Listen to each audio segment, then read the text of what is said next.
Hello, good evening, beanlets, or whatever I call you guys.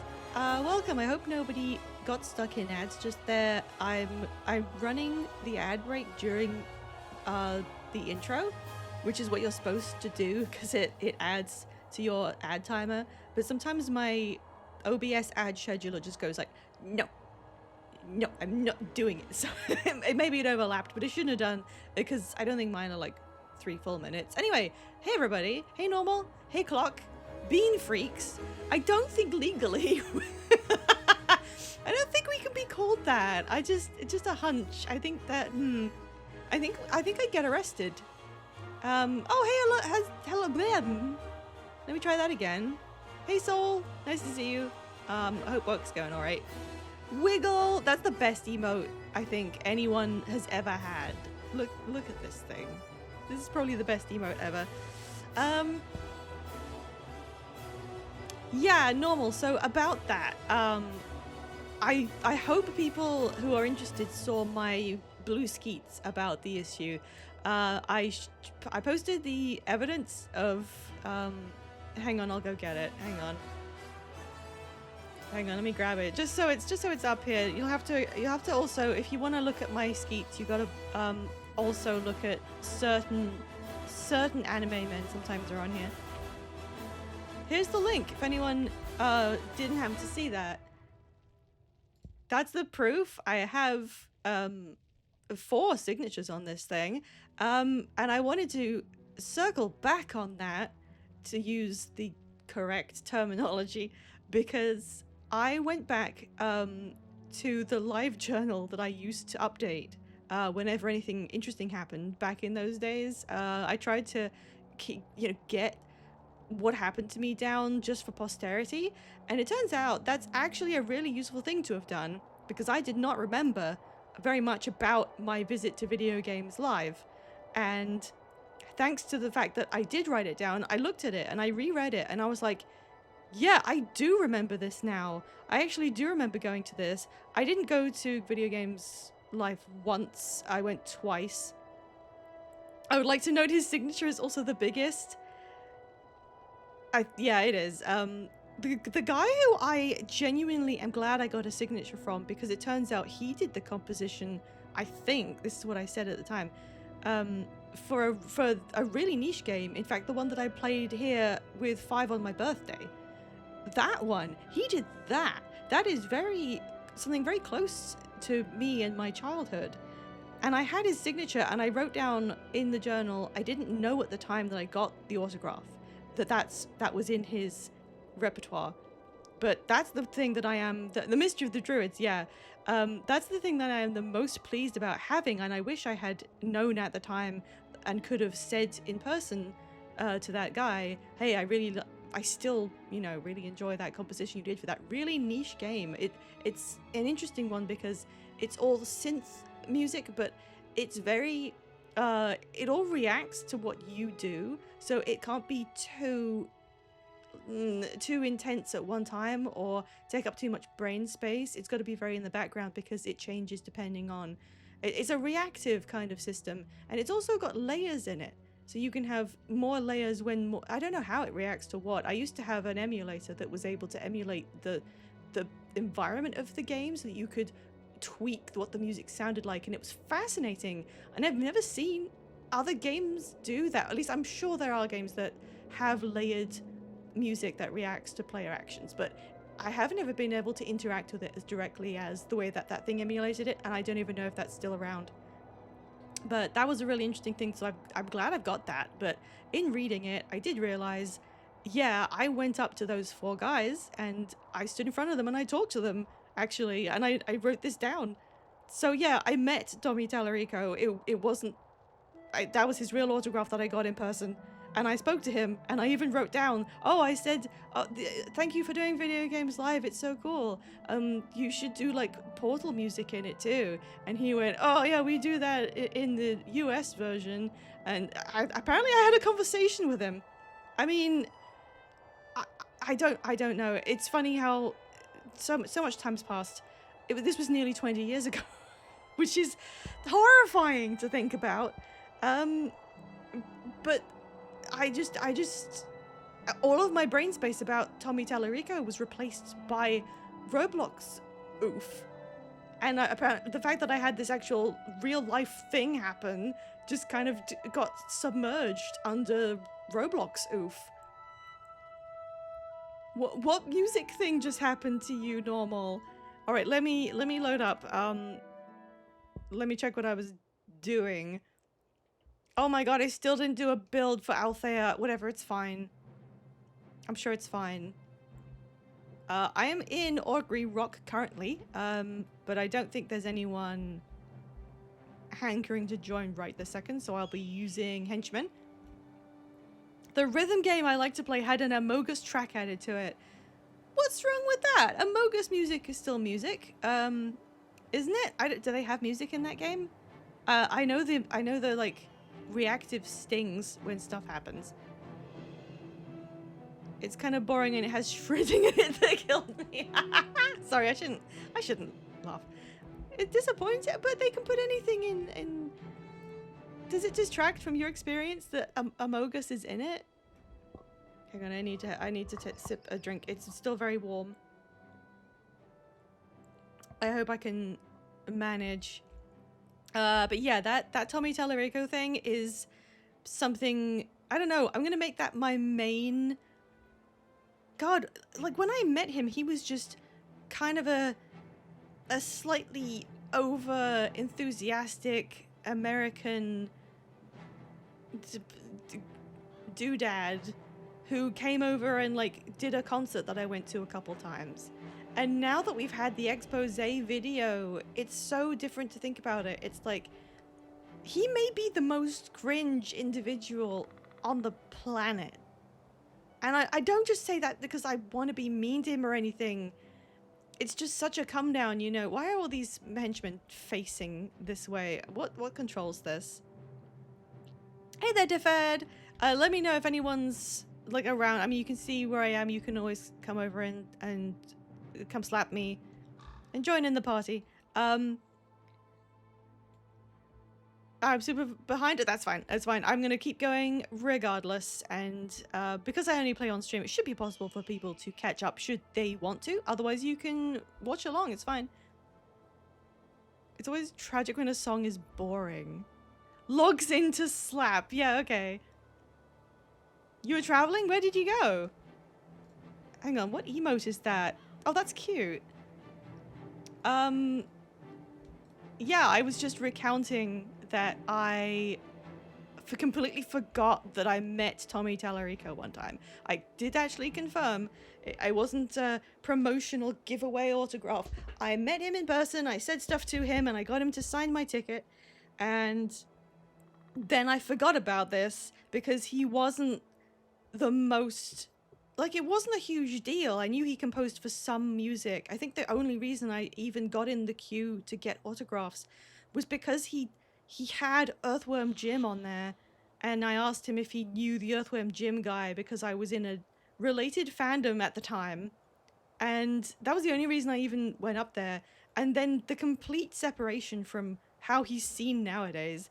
But my god, is there anything... Like, there are a lot of people who do things that are, like, embarrassing, or there are a lot of people that exaggerate and lie about themselves, and there are lots and lots of people who climb up the rungs of cultural relevance by doing things that are underhanded or just not nice. There's a lot of selfish people out there, but Tommy Tallarico has got to be the most cringe because the stuff he lies about is not even that great. You know what I mean? Like, he put on a fun concert and I enjoyed going to it twice. I enjoyed the music. I still remember bits of the concert, even if it was stuff from games I hadn't actually played. But he had to lie about the number of people who'd seen his concerts to get a vanity world record from Guinness as a plaque. Like, it's not even impressive as a lie. That's why the meme that everyone was repeating when we found this out, that's why he always, you know, subtexts it with, my mother's very proud. Like, I know it's stupid that he says it so often, I know, but if you think about why he's making that joke, it's because the things that he's telling you about are inherently kind of cringy. Hello. Hello, Frost Cobra. Because they're all about video games, and he's part of that generation of gamers. Thank you, thank you. You know it. You know he's one of those gamers because he became part of the platoon of people that were like, "No, I'm not woke. Stop saying I'm woke. You're all gaming racists." You know, that's even cringier. Like, obviously, he's just on the wrong side of everything. What? You're gone? You're gone? You weren't gonna join? Gamers with a hard R? Pinning that. Thank you. Oh, Christ. Wow. Sorry, I missed a couple things. Earthworm Jim related fandom activities. You got no idea. I was in a fandom that is like tangentially related to Earthworm Jim, by the same guy, but no one knows what it is. And it was a massive influence on me, for better or worse. And that's apparently the only reason why I wanted to meet Tommy Tallarico, because he did the music for that, which I did. I never even played Earthworm Jim. It was just like a related property. It's so bizarre. The kind of things people will do. I'm looking out into the distance, wistfully. I never understand pathological liars. I would die from all the stress. That's the thing, right? Like, you see something like that, and you see the actual proof in front of you. Like, no one could watch Roblox Oof, the video, and be like, well, that's normal, or I would do that. It's just an ever cascading, growing pile of falsities that he doesn't even keep up with. He had multiple copies of the same vanity world record to hang up. All of them were exaggerated. He never went on MTV Cribs, and he was saying that he did it twice. I mean, that's kind of the point, right? He'd say that he'd been on MTV Cribs because someone did a filmed tour of his house, and he then took that footage and named it MTV Cribs instead, so he could pretend that he did. But then even that, he couldn't settle on having pretended to do that, so he started saying that he'd been on it twice. Even though there'd be no point to doing it twice. Why would they come to the same guy's house and do another one? It's the same house, right? It's the same disgusting, awful, themed room house with a waterfall in it. It's just so bad taste. There's no integrity in anything that he's been doing. He's just trying to get, I mean, attention, I guess. He wants to be a big name, but he's never really done anything that anyone cares about. Hence, whenever he shows off what he's done, he goes, yeah, my mother's very proud, because that's like, it gets lost in all of the noise. But saying that your mother is proud of you, the joke of it is that no one else is. Only someone's mother could be proud of what he's done. That's the joke. That's what he's talking about. He's so inherently ashamed of being in the video game industry. I literally forgot that he tried to crowdfund some kind of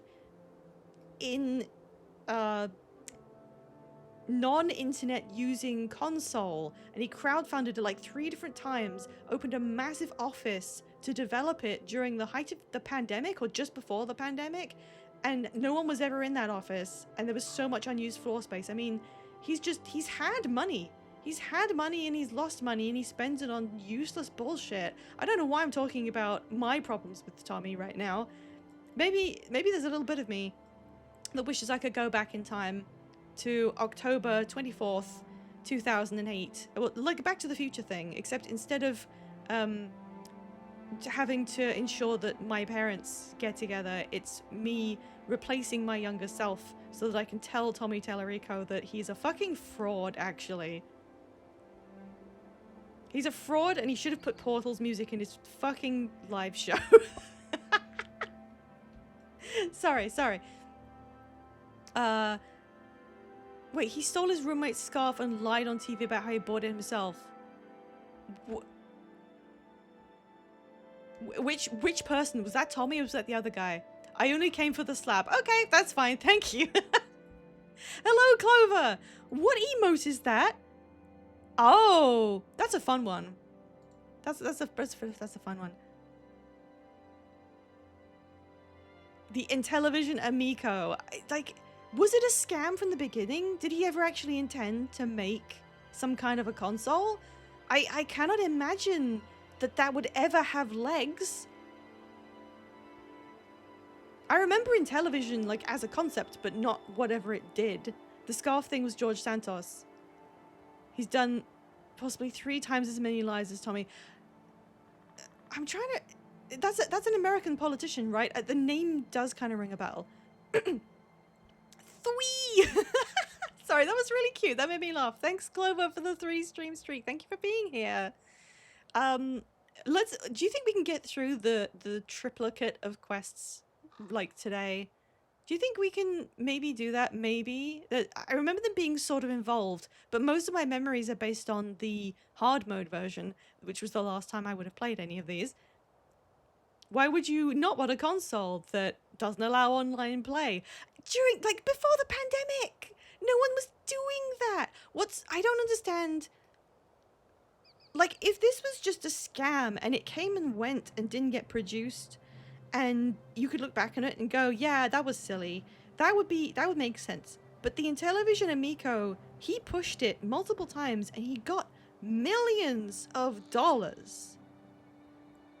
And I don't understand who was looking at that and thinking, not even this is a worthy investment for my money to the tune of millions of dollars. Who was looking at the Amico and thinking that's gonna work as a product? The rocket ship is already built, it just needs your donation to take off. A line he used multiple times on multiple different funding. Like, it's bizarre. It may be the best YouTube video of all time. It's hard for me to watch because it does give me such secondhand embarrassment, and because it's quite long, and every time I put it on, it's like midnight, and then I'm sitting there at 3 a.m. with my eyes drying out from staring, and I'm like, I can't finish watching this. I have to go to bed, and I always finish watching it. It is so magnetic, so well presented, and because it's a once-in-a-lifetime kind of find. Tommy Tallarico spent the last 30 years, like most of his life, building this house of cards, which was just destined to fall at some point. It had to. Somebody would have noticed at some point. It had to happen. And it just happened to be H-Bomb who was looking into it and discovered this. And then one thing led to another, because it's all connected, you know? He got his money from his console scam, and then he put money into the video games live thing, and then from there he started lying about how prolific he was. And people just kept noticing slightly, you know, like that clip where there's a guy in his house and he's showing the guy the world records, and the guy kind of does a head tilt. He squints at it because it's either that he's got multiple records with the same name, because I think he printed them multiple times, or he gives him one and then says that it's a different one. Because he happens to have one in his hands that isn't all that impressive, and he wants to say a different one of them. So it's a little weird, and you can see the guy going like, wait, huh? It's just a million of that happening throughout his entire career, and then the person going, well, he's obviously got some kind of credit here. I must be in the wrong. I'm sure it's fine. And all of that, you know, a snowball of people just shrugging and going, well, he wouldn't have this and that if he hadn't done those things. Oh, hey, Cheese Cube! Yeah, I was wondering where you were. Glad to see you. That's a really cute emote as well. I need to figure out if these are open source and like copy them. My therapy session earlier today undone by me realizing I have all these Tallarico quotes memorized. Well, me too, because I just watched it the other day. Wait, when did I rewatched it after I found the thing, like last stream. I think I put it on again way too late at night. I finished stream, and then like an hour later I was like, I need to double check that video. And I found some of my old photos. I've got a bunch of photos from the show. I've got a photo of him on stage that I took. Oh God. Why is there whiteout on that paper and your name scribbled in this Sharpie? The fact that not many people realized that Guinness World Records pivoted from being genuinely interesting things people had done to what seems to be a complete vanity project now, where you can just pay them a lot of money and they'll come and tell you you are the best at something. Like, if you need someone to tell you you're a good boy, I'm pretty sure you can get that cheaper. Pay me, I'll do it. I've not watched the video in months. Everyone has to. As soon as my stream ends, you've got to watch the Roblox oof video. It's so good. I wonder how it felt when H-Bomb was just doing his little thing about the origin of the oof sound, because there was that little bit of copyright thing happening, and then he started digging into it and realized that he could end Tommy Tallarico's entire life right there. Also, what has Tommy Tallarico done recently? I don't really use Twitter that often. Was he on there? He seems so, like, starved for anyone to look at him at all times. I can't imagine he went radio silent, but what's he been doing? Because he used to be doing, like, live streams where he bemoaned woke gamers or something? Hence gaming racists. Whatever. Ooh, sushi! God, I could actually go for this. I want something really, really, really savory. Do you ever get like a craving for the least sweet thing ever? This is my adult life now. I did see what happened to James Somerton. H-Bomb has ended so many lives. It's impressive. Thankfully we can laugh about James Somerton because he did not, in fact, you know, actually have his life ended. He just pretended it, apparently. That's even weirder. Like, I don't even want to laugh about it, to be honest. It's just so strange. He's such a strange guy. It's not as laughable as Tallarico. It's just kind of sad. All right, let's get some... Oh, wait, where am I going right now? That's a side quest. This must be a main quest. This must be a main quest, right? Hang on, I'm just gonna open up I'm gonna open up the quest line, list of prophecies missions, just so I don't get off track, so I know what I'm doing. Crystal Desert, we start on Sands of Souls, which I don't have that. Right, that was going to Augury Rock, so I've done that. And then it's the 3 Ascension missions. How do I get... I just have to... Do I just go to them? I have to do 3 missions, and the mission means that I have to go to that specific place. I'm gonna assume that this quest is gonna take me... Somehow Tallarico returned. I'll just follow this one and hope it takes me to one of the quest areas. You can come? And I don't know about the mage. Yeah, why not? We need DPS here. That's good. Let's see where this quest takes me. We haven't even been into Skyward Reach yet. He did fraud by pretending to be a wedding photographer and ruining it. Yeah, I remember that. It's a bit of a long time ago now. Oh, hey, look, the main characters, the actual character group. I like that they did this. They have, like, little conversations. It's just so understated. You barely realize they're here. And I was definitely thinking about what Rainbow Dragon said last time, that the storyline would definitely feel more... Mox is really in the way. Good job aggroing 2 Hydras, guys. It would definitely feel more...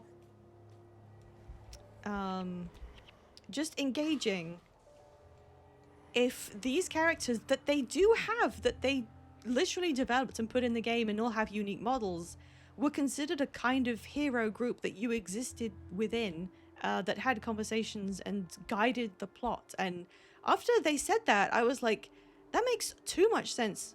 Why didn't they do that? It would have been such a...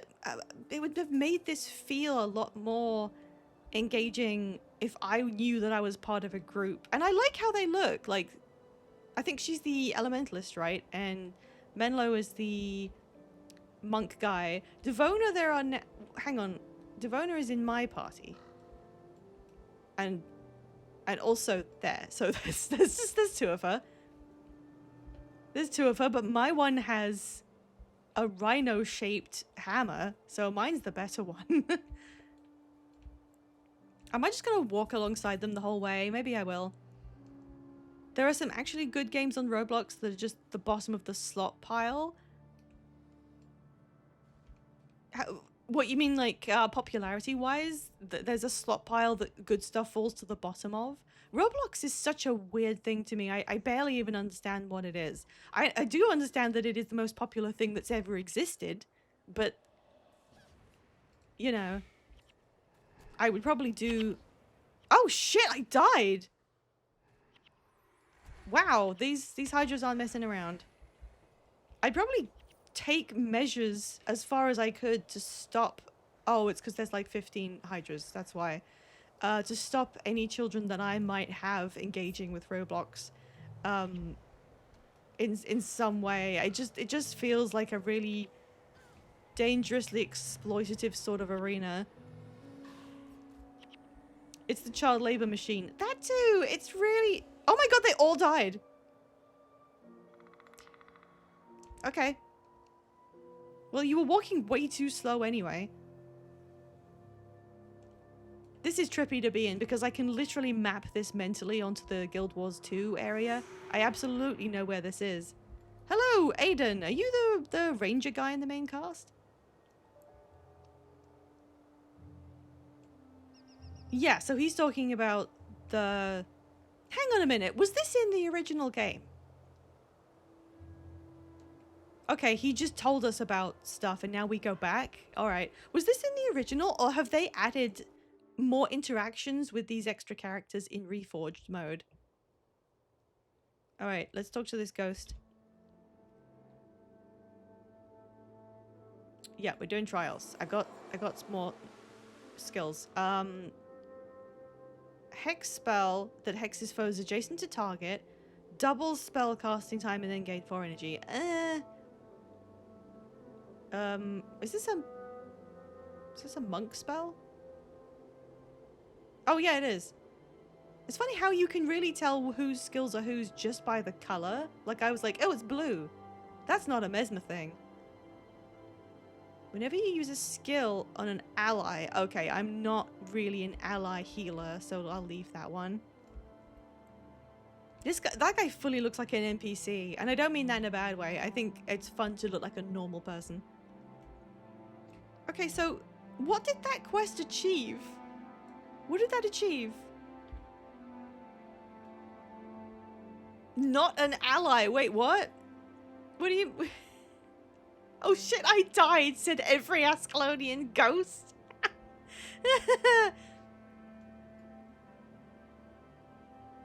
Oh gosh. What did I say? What did I say that you were like not an ally about? They're a weird take on hydras. Kinda? They have multiple heads, and the funny thing is that they all have names. And they have a very specific naming convention just for hydras. I don't know why someone on the team was like, I'm gonna make hydras like unique and slightly interesting for some reason. Did I say that? I literally forgot. I don't remember what I've done 2 seconds after doing it. Okay, how does this work? I've spoken with the Great Ritual Priest. I did this. I got there. There are no quests following this quest that lead players to the 3 mission outposts. Okay, so... And definitely nothing after that. I don't even remember. Okay, so I have to find the 3 outposts that lead to the missions for my trials. They don't even guide me to them. I'm pretty sure that is intentional, just thinking about it. So they're like, you have to do these 3 trials. Go find them. They're not supposed to be easy. That's why there's a ton of ghosts here who are all like, yeah, we died doing it, bitch. How do I get into the mesa? You must pass the 3 tests. Would you like me to take you to them? Never fucking mind, I guess. Okay, so you can ask him to take you. I vaguely remember this. Do I have? I think I have to fight stuff on my own. All right, how's this work? Which? Oh, there's the 3 ghosts: Valodor, Mendoza, and Josiah. I stood beside Turai Ossa, name drop, at the Battle of Jahai. I was there when he vanquished Palawa Joko, lore drop, and I carried him from the field of battle when he finally fell at the hands of the Forgotten here in the Crystal Desert.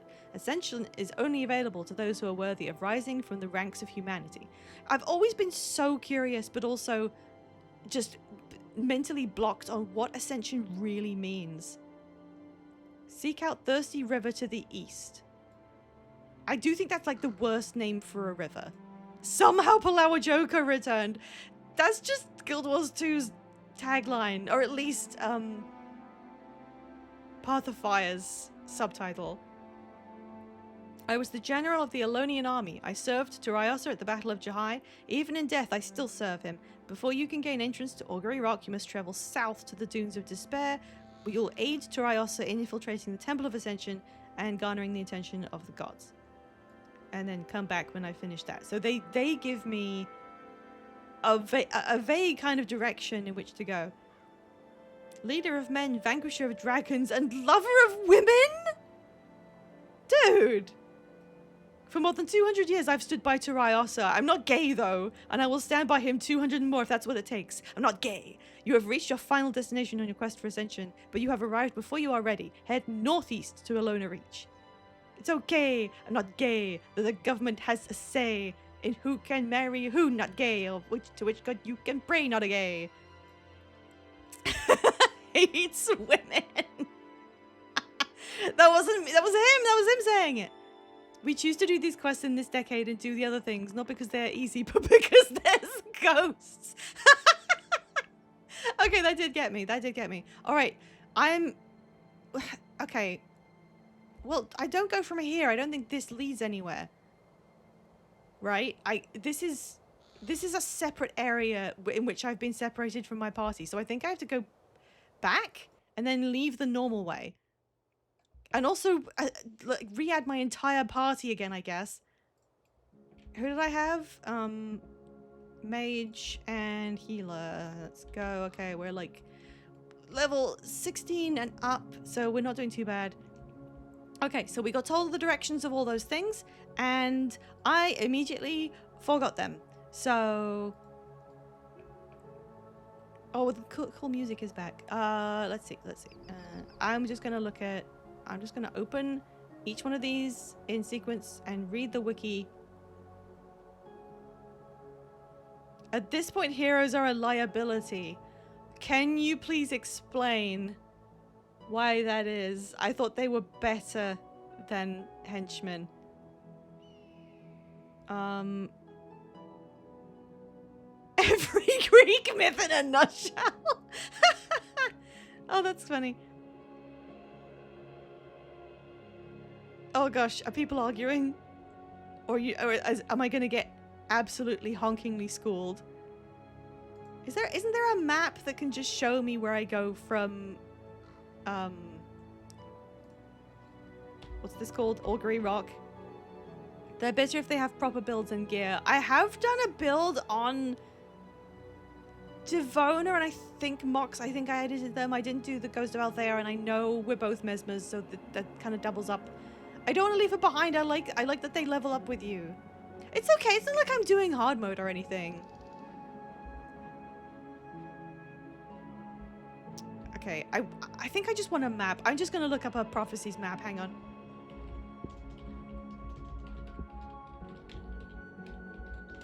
I can use that interactive map. Just show me where the mission hubs are. The desert's a bit of a difficulty spike. Yeah, yeah, because there's hydras. I do remember that. Let me see. Okay, that's what I want. Yes, I want this map. Right, so this shows me everything I need to know. So the first one, let's do Dunes of Despair first. It doesn't really matter which one I do first. And for that, I have to go to Skyward Reach and then straight down south.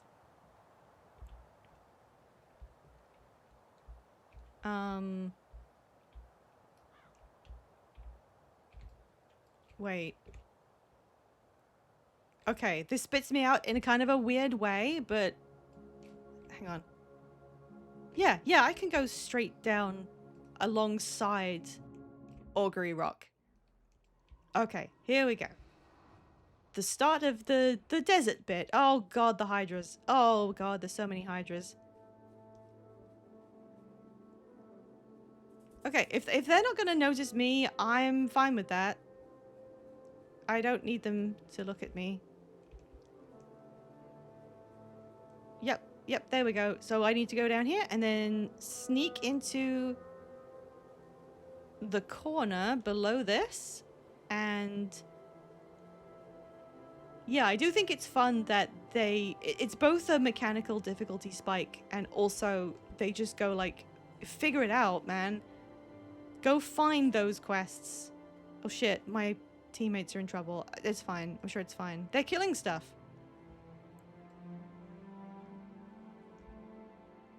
Oh no, that's not connected. Oh balls. Oh balls. That's not actually. I thought I could go down here. My healer's dead. The Hydra, famously small bipedal, and there's hundreds of it. I wouldn't call it small.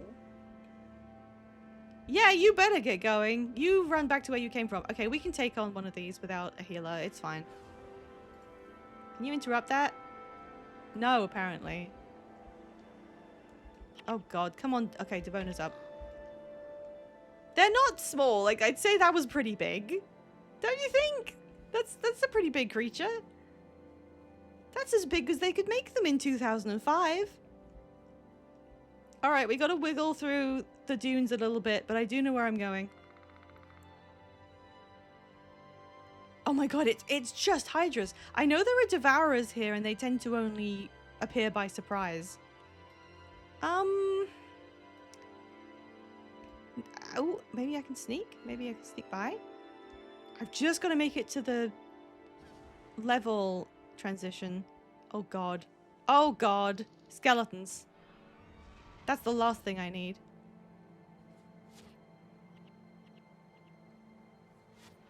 Why am I playing like this? Why am I doing this? No, there we go. Why am I trying to do this way? Did I find any resurrection points?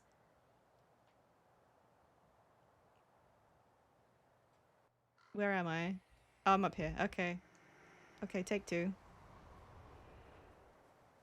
It's because I just want to get to the place. I'm just doing it like in a really bad way. Okay, you guys go over there and kill these. I'm gonna continue on. Yeah, back at the start. Yeah. Oh well. They'll come get me when they're ready. I'm just gonna eat the debuff. Oh, they all died. You know why they died? Because I know why they just died. It's because I told them to stand on a singular place and there's 3 hydras and hydras do massive specific area damage. They do that in the second one too, although they look a little bit more interesting. Okay, I'm gonna stop fucking around, I promise. It does look like Fallout New Vegas. I think that's just what deserts look like though. I was thinking about New Vegas earlier. I really do want to replay it with the remake. Like, it would fix all the problems New Vegas had. New Vegas's problems were that it looked a little rudimentary for its time period because it was built on an old... Oh, I died already. Because it was built on... It only exists because it was kind of like a Fallout 3 mod. So just giving it an upgrade like that, and then making it more stable so it doesn't crash all the time, and then you have the perfect game. Like, that's gonna be real cool. That's gonna be cool. Lack of horse armor. I mean, there is something to be said about how this game does not have mounts. In the same way that it's not really an MMO in most other senses. This was too early for horse armor though. People weren't as forgiving about microtransactions. That was a frog boiling level effect that happened over time. It's gotten so bad now that don't you just like you kind of miss the horse armor. Where the hell is Althea? I'm standing on her. The horse armor, if that had been the worst of our problems, imagine that world. That's a world I want to live in. I miss horse armor being the worst thing. How do I can only direct, like... Something tells me we're going to get along splendidly. Oh, hello there, Fuzzhusk. Thank you for following. Okay, I took so long trying to figure out how to direct my heroes using hotkeys that I don't think I have, that the Hydras just went a different direction. So there we go.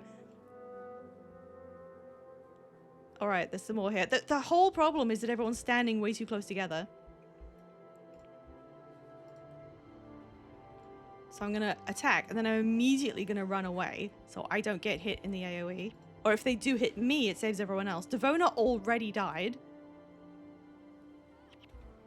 Okay. See, if they use anything interesting, I'm going to interrupt them, so that's fine.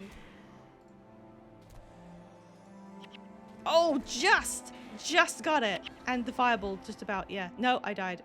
I lied. I died there. That was close, though. Devona is still just standing there with my body like, can you lock the fuck in? Who brought up the difficulty spike and cursed me? Sorry, Collector. That Collector is watching me like, this is the third fucking time. Are you serious? There's a YouTuber I watch who's been shouting about this from the rooftops for over a decade, and they're probably one of the most bitter people I've ever seen. But you've met me! I'm the most bitter person most people have ever seen. Or at least I try to be. But what, specifically about, like, monetization? I didn't manifest the difficulty. No. Oh my god, they just got wiped out. I don't care. I'm not fighting those. No. I do know this. I do know that the desert is a... Where does this fit? Where does this cap? Where does the death debuff cap off at? I don't remember. I thought it was 40, but apparently it wasn't. Oh, 60, right. That does kind of ring a bell, yeah. Thank God I have knowledgeable people in chat. Okay, so Mox is with me, and that's really all I need in life. I can tell him to go and stand, like, somewhere to... You could just leave a single character behind to distract and then keep running, and they'd kill that character you left behind, but it would give you enough time to just sneak past. Alright, we're really gonna do it this time, I promise. I promise, we're gonna manage. Okay, there's a bunch of Hydras here. I'm really close to where I need to be is the thing. Right. Mox, you're the god's bravest soldier.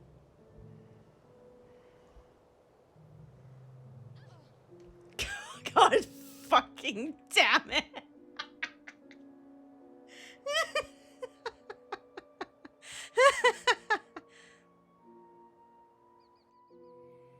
No, it wasn't a good plan. No, it wasn't. Well, there we go. It hit 60. Which is, by the way, why I'm dying in one hit now. It's fine. It's fine. Every time we do... This is a roguelike. This is basically a roguelike. Every time we do the run, we eliminate a few more enemies. Then we can get a little bit further before we die again. Due to me not bothering to play properly.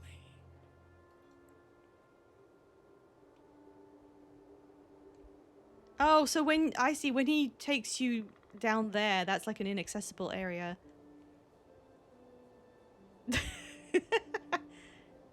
Look, as a streamer, if I'm providing entertainment value by dying multiple times, I'm still fulfilling my purpose. What the hell happened in the football world, by the way? I don't pay attention to football, like, ever. Did football end? Did something happen? Did it like... No, no, no. Interrupt him. Oh, for God's sake. Jesus Christ. Thank you. There we go. No. Oh, shit.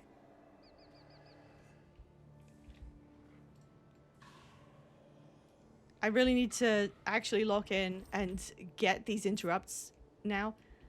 Okay, come on, Devono. I know we're all dead. I know we're basically all dead. But we can do this. There's only 2, 3 enchanted swords. I'm gonna sneak. I'm gonna run for it. Come on, guys. Shit. Okay, there's actually... Yeah, there's 3 of them. And everyone's gonna stand in the same goddamn place. Yeah, there's no saving that. I'm just running. Yeah, goodbye, guys. I think... Oh, for God's sake! Leave me alone. I think it may, in fact, not have come home. You don't say. I don't mean the World Cup stuff. I mean, like, the last couple of days.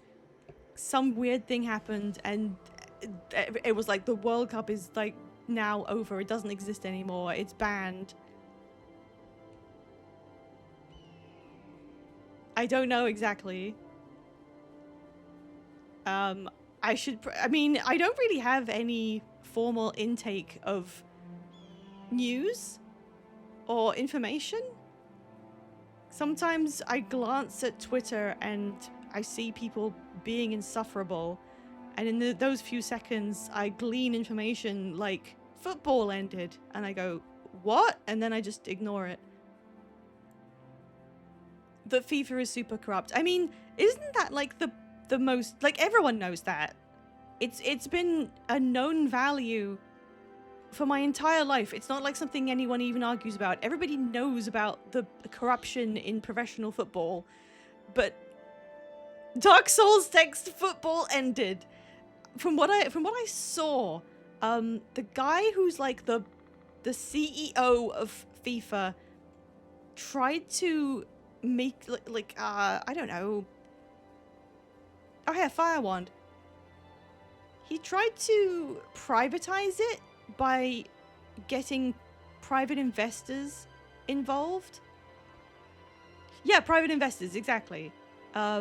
Meaning he would sell the parts of the company he owns to private interests so he can get a lot of money.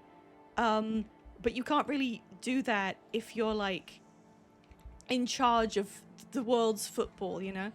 Oh my god. So everyone had a huge problem with it and decided they weren't going to play in FIFA anymore. By everyone, I mean Europe. I mean the European Football League people. Which basically means football's over because you can't have a World Cup without Europe in it. John football. It's just... I feel like it's been a long time coming. You know, speaking of what happened to Tommy Tallarico, everybody knows FIFA is corrupt. Even I do, and I actively try not to accumulate knowledge about football. Everybody knows this. So perhaps this is an instance of someone finally getting their dues or whatever after a lifetime of scraping money out of something and handling it badly and no one ever challenging it. Oh, another football confederation joined UEFA. What happened to Tommy Tallarico? Is he okay? Man, I don't know. Does anyone have any recent, like, sightings? Does he post anywhere? I can't imagine, even with what happened, I kind of can't imagine Mr. Tallarico, you know, going quietly. I feel like he's just made his whole life so centric to having people look at him and say stuff about what he does. Oh, there we go. Just about. Now can you... Oh no, I'm dead. Okay, we're gonna survive. I took the hit on that one. See, that was a decent strategy. I did use Mox to meat shield But everyone else was there to back up, and then I died. He was trying to make an offline console. No, don't joke about it, because I don't put it past him to still be trying to do that. If he just came up and was like, hey, we've got a GoFundMe, we have got a Kickstarter for the best offline console. Its CPU comes from old mobile phones. You should get on this. The product is on the launch pad. We just need a little bit more capital to take off. If you said he was doing that again, I'd be like, of course he is. Obviously. Okay, go get him, Mox. Go get him. Oh, he's doing it. He is doing it. Okay. That was wrong. Okay, let's take out this one, and then... Yeah, there we go. And then this... We're gonna do it. We're gonna do it this time. I don't have any interrupts left. Shit! Come on. Come on, guys. Oh my god, we did it. Yeah, we don't have any revives left. But we killed this group. Oh my god! Orion! Oh my god! Ah! What the fuck? What the fuck just happened? Did we... Okay. Is the internal basis of this... Do they revive the characters, like, first? Momentarily before teleporting us to the revive shrine? Is that what happened? Did we get revived and then the fraction of a second before we teleported he was killed by something that was just firing wildly? So that when we revived he was dead? That's kind of bonkers. Like, I could imagine there being some sort of coding issue where it's like, we can't teleport you when you're dead. So you gotta be revived first, automatically, and then we move you all before anything else can happen. Except it didn't. He joined an amateur pay-to-enter backgammon tournament, won it, and declared himself world champion. When did he do that? Just out of interest? Was that, like, in the last couple of months, or just generally since the Roblox oof video? Man, I would say it would be likely for him to be the kind of person who would spiral into, you know, a right-wing bent where suddenly you're all about that trad life and you're really religious all of a sudden because you've lost every means of income because everyone realized that you're a charlatan and the only thing you've got left... I'm dead. Is grifting off of the most the most gullible people alive. So you just pivot to that. But he was already doing that. He was already doing streams about trying to wrangle funding for the Amica or something or other, right? Where he was saying, I'm not one of those woke idiots. Don't you worry, I am so pro-racism. Actual quote from Tommy Tallarico. Don't kill me again. Don't kill me. Why isn't Mox doing anything? Why was Mox not doing anything? People are saying it's a year ago. I don't know. Okay, well he did do that. Well that tracks. Okay, I will admit I didn't think it was gonna be this difficult. Although we did, I mean obviously we've spiraled and now we're just throwing ourselves against a wall trying to just breach the next map. That's all I want to do.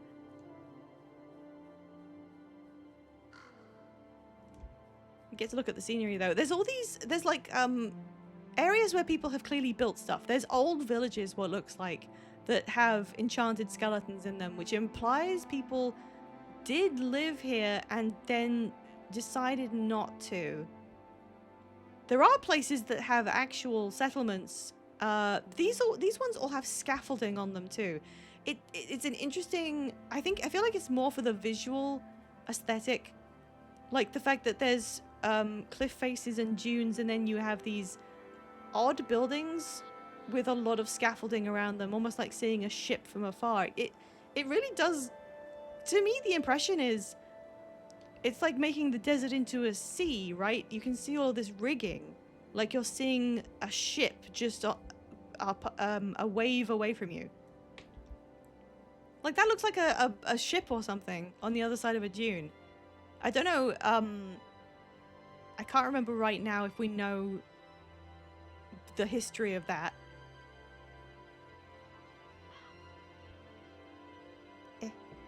Okay. I do think it's funny how I am dying just instantly when I get hit by stuff. Look, gold. We're almost there. We're almost there. Oh my gosh, thank you. Thank you for checking the lore. The Crystal Sea was once a body of water. Oh yeah. Located in southeast interior and northwestern Alona. Oh yeah, no, that's right. Of course I remember. I remember Cormyr saying the battle was so ferocious that the seas boiled away. That's where this was. Right. Okay, I better actually kill these things. It was the home to the Marganites who built their... Oh, it was Marganites? On the islands they found on the sea. Okay, so I was actually right. By way of just making shit up. Like, I'm not saying that because it was clever. Because an actual clever person would have said all deserts were previously seas. So that's not just an aesthetic choice. That's literal geology. Environment stuff. That's just what a desert is. So I was pulling stuff out of my ass in a stupid way. The Temple of the Six Gods can be found here. Is that where Glint is?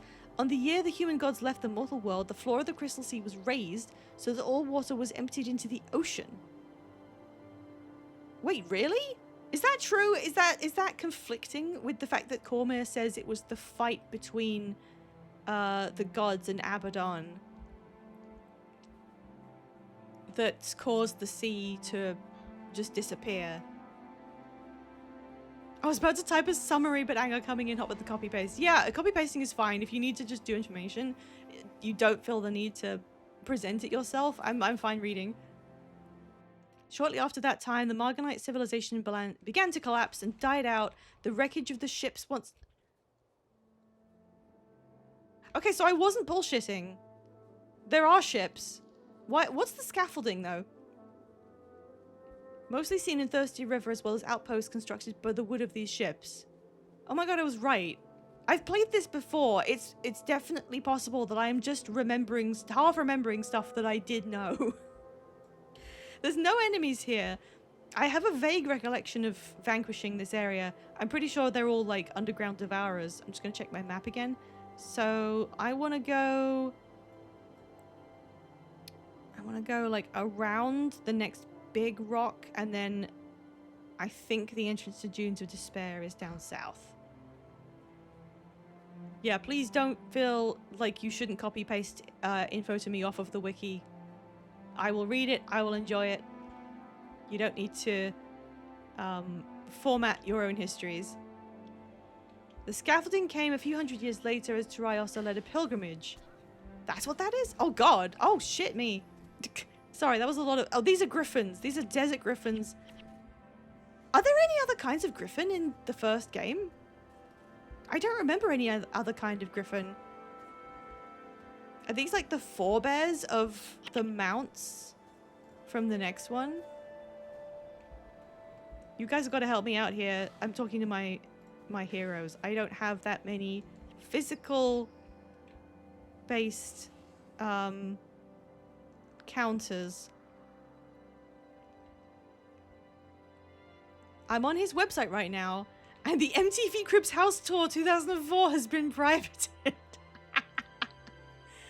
That's what you get. They did it twice, you know? They came to his house twice. Why would you do that? Why would anyone believe this? Why would MTV Cribs go to somebody's house twice?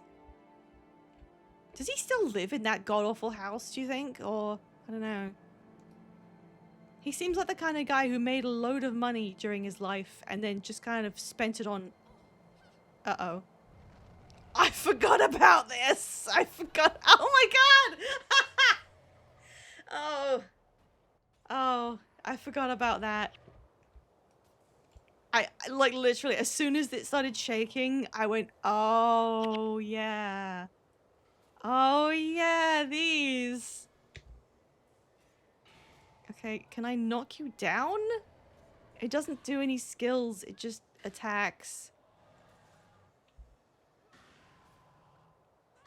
Everyone yelled worm. There are blessed griffins? I'm so excited to be relearning the history. This is why I'm playing it, because I don't remember enough. Where is... Are we reviving him? Yeah, we are. He attack! Would you love me if I was... Oh, Christ. Nothing could love this. How many mouths do you need? No, it's okay. We'll be using you later. Don't worry about it. Okay, there's a collector down there. There's a teleporter. I think I want... Do I want to use... I think I want to use the teleporter, yeah. Alright. Come on, guys. These count as warriors because they're using berserker stance. Alright. I heard my disc spin just then when that weapon dropped because it had to load the model. Stop hitting me. Okay. The ships are Morganite, the buildings are Elonian.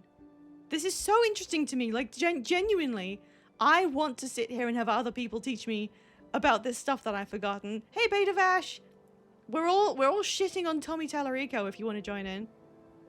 He's the gift that keeps on giving, truly. So, okay, how do I do this again? Tallarico and his studio owned and created the beloved Roblox oof sound, which became a worldwide sensation and arguably the most famous pop culture sound of the 21st century. Yeah, could be. Garnishing millions of views from memes and YouTube videos around the world. Not claiming he did it anyway. Who?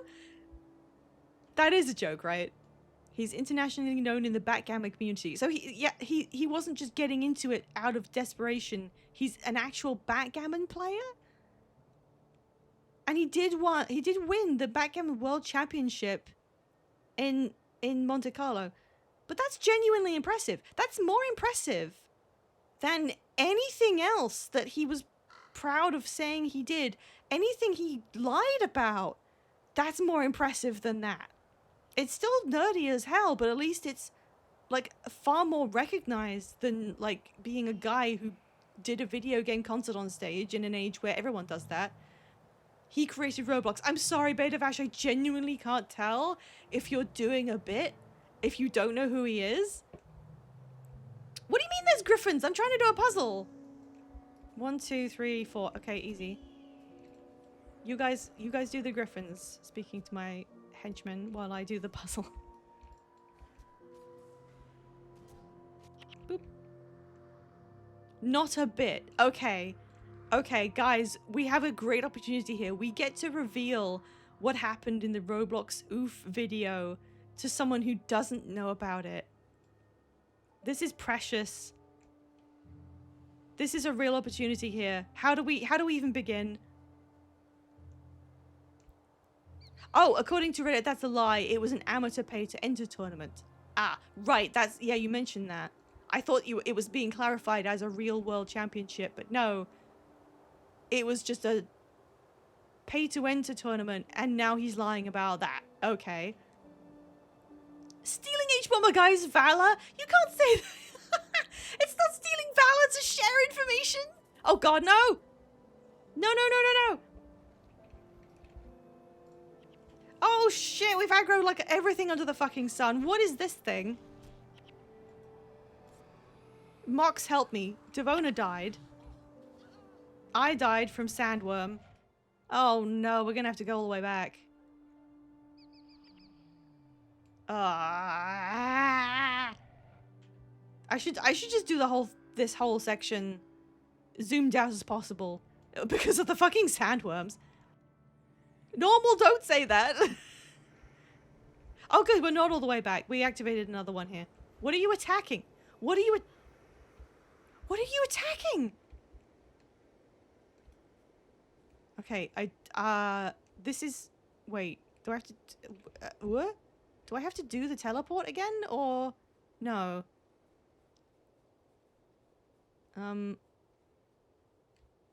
Wait. Oh, that's not a teleport. That is a map transition. I attack the darkness. Okay, I'm gonna summarize this. I'm gonna summon every brain cell that I have to explain Tommy Tallarico in as few words as possible. Here we go. I love how glowy that is.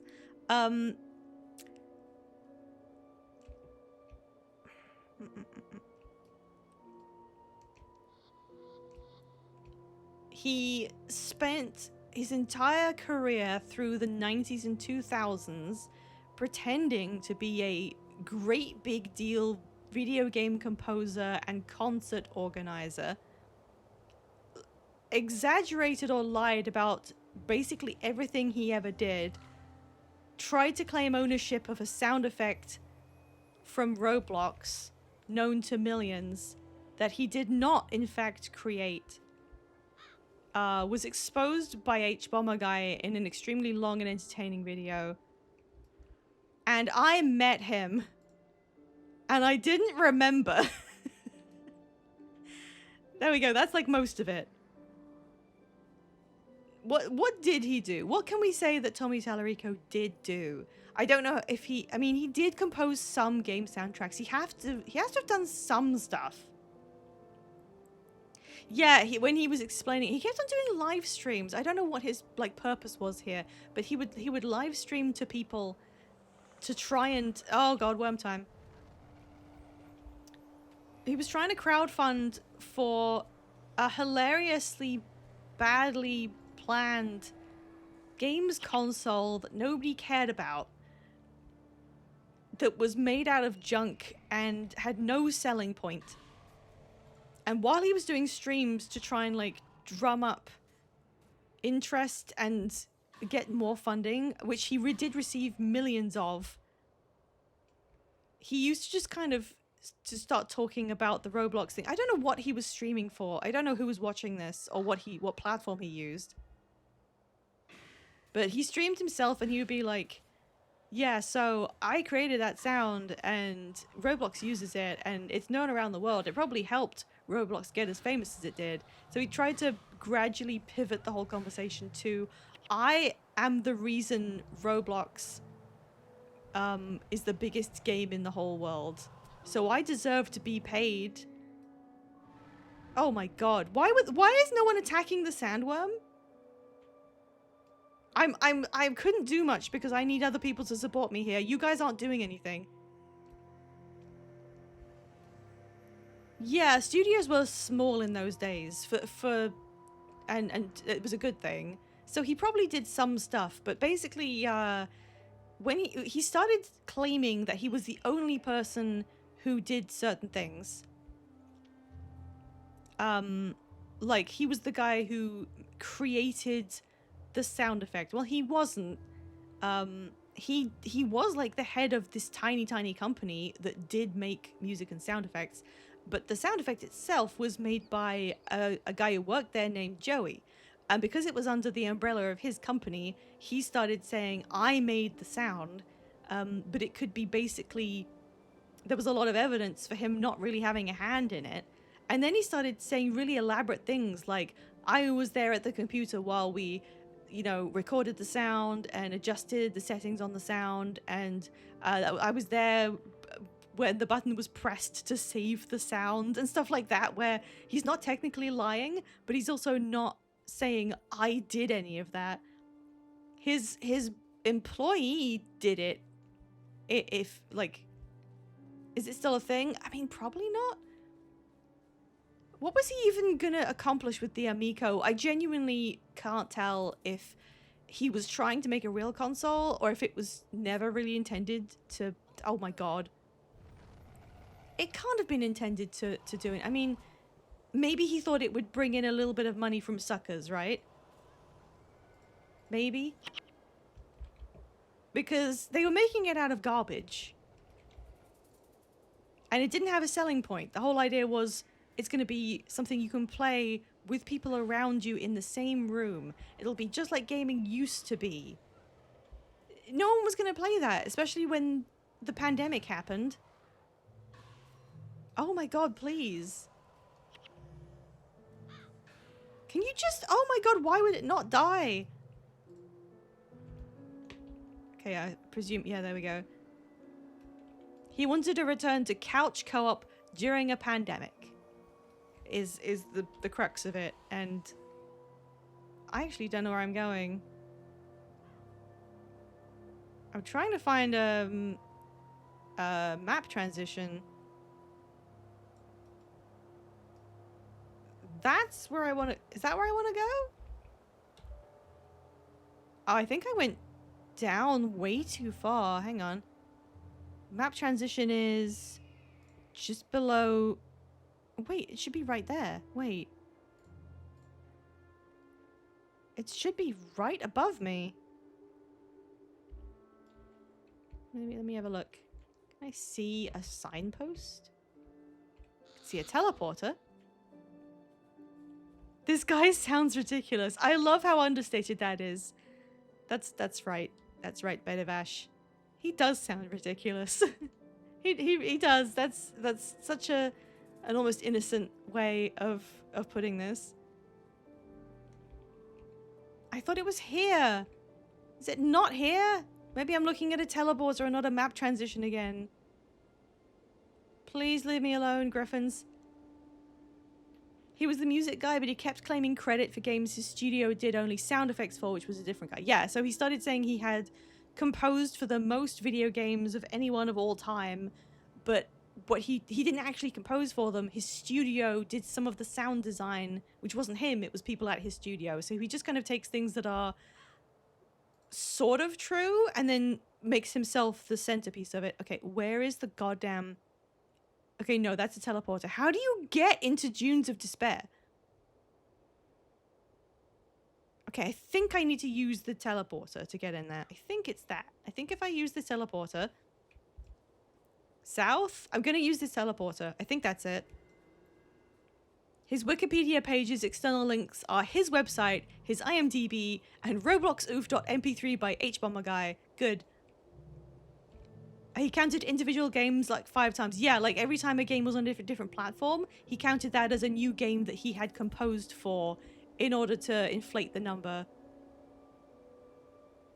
Hello? Oh, do I need to keep standing on it? Okay. I can't see them all. That one, that one, that one, that one. Okay. Thank God this is gamer difficulty.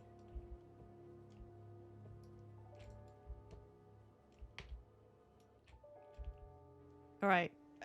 Are we in, boys? Dunes of Despair! Oh, thank God! Of course, just taking as many teleporters as you can find is the best way to do it, because they're gating it behind mechanics. Yeah, and even before he got, like, his comeuppance and all of this was exposed, and he'd never done half of the stuff he claimed to have done, he was doing streams with other people of very ill repute and saying things that were very, very not based on those streams. My death count? Does it show that? What is it? Stats? Deaths? 71. Yippee! I mean, that's like a few. That's a good few deaths, yeah. What else can you do? I've played this character for 45 hours over the past 35 days. That's a lot. Across all characters, you have played 929 hours over the past 86 months. Is that respectable? Wait, 86 months? Is that when I started? That's interesting. My Necro has died 52,000 times. What were you doing? Well, it's a necromancer. Like, isn't that just... That's just what they do. They're all facing the wrong way again. What happened here? I don't even remember this being a thing. Yeah, minion factory. Yeah, kill yourself and then raise a minion. That's the strat. That's the meta. Less than you expected. Well, thank you.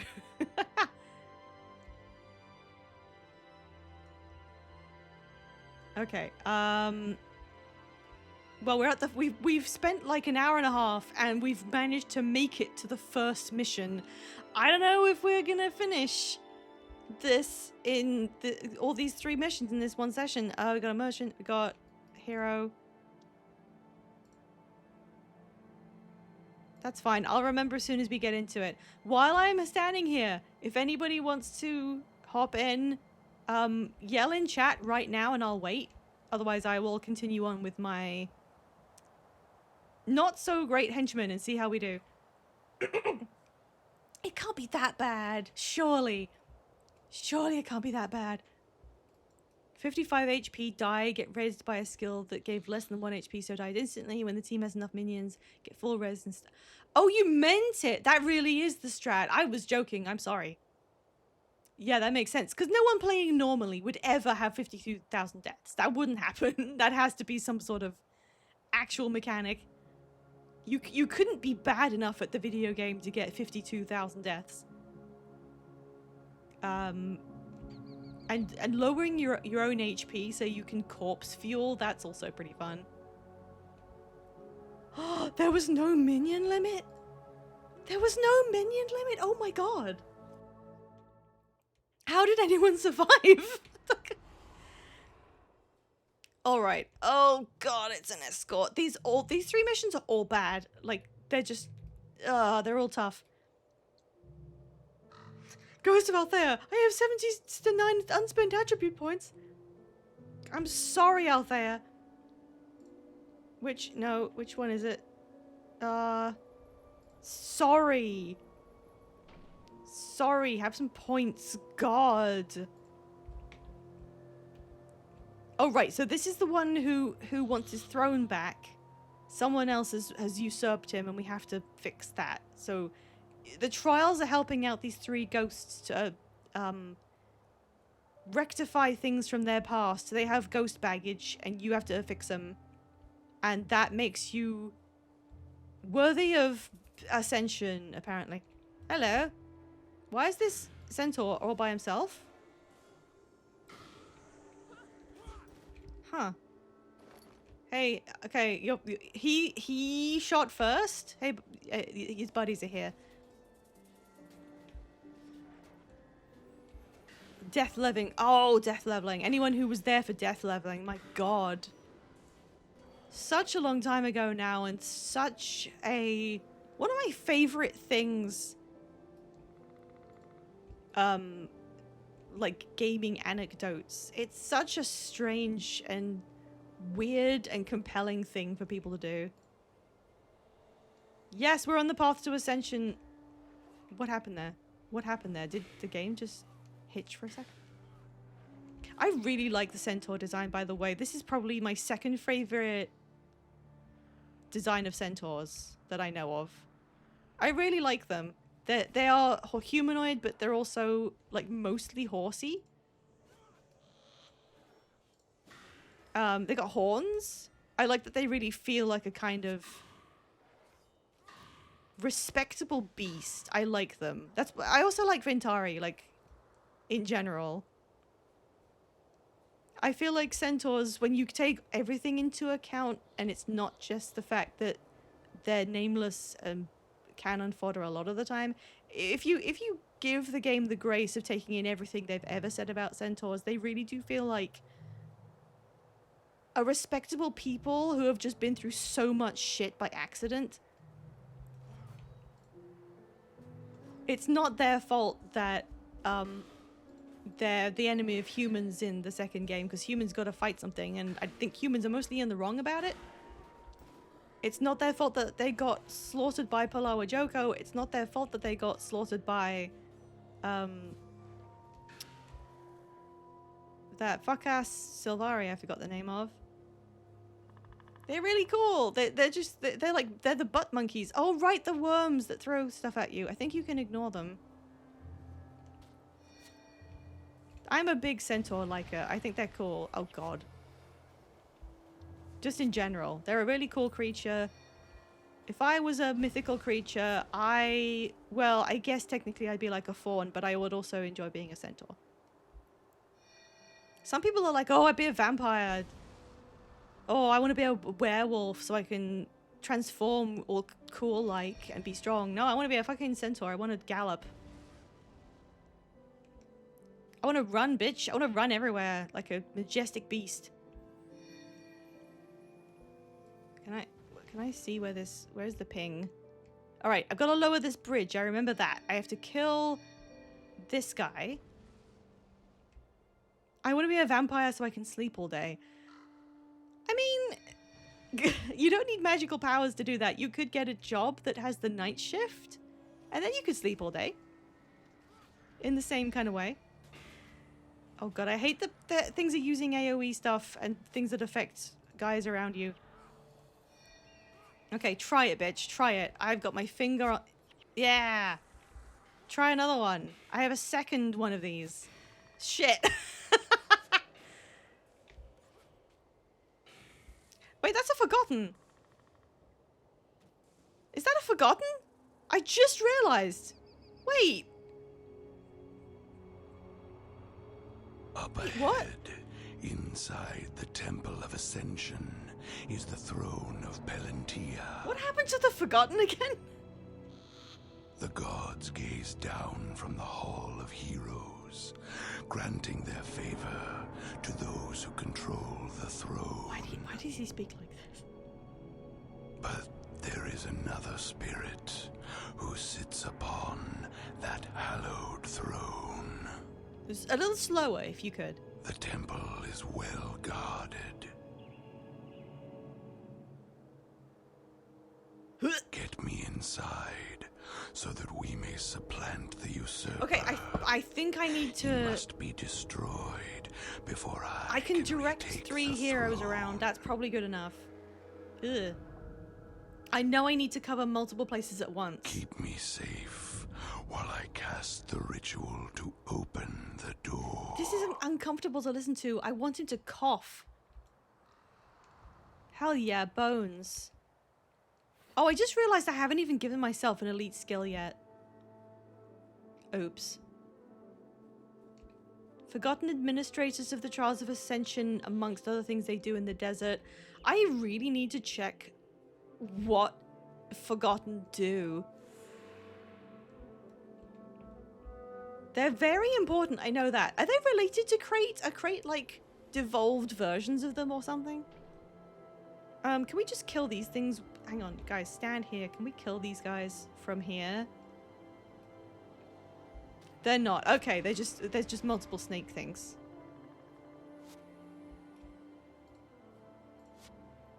I know there's the only the only Forgotten I can think of that you get to interact with at all in the second one is there's like 2 that are branded, I think. One of them's here, like the guy in the Augury Rock meta is branded Forgotten, and then there's another one in Thunderhead Peaks, and that's the only ones I can remember.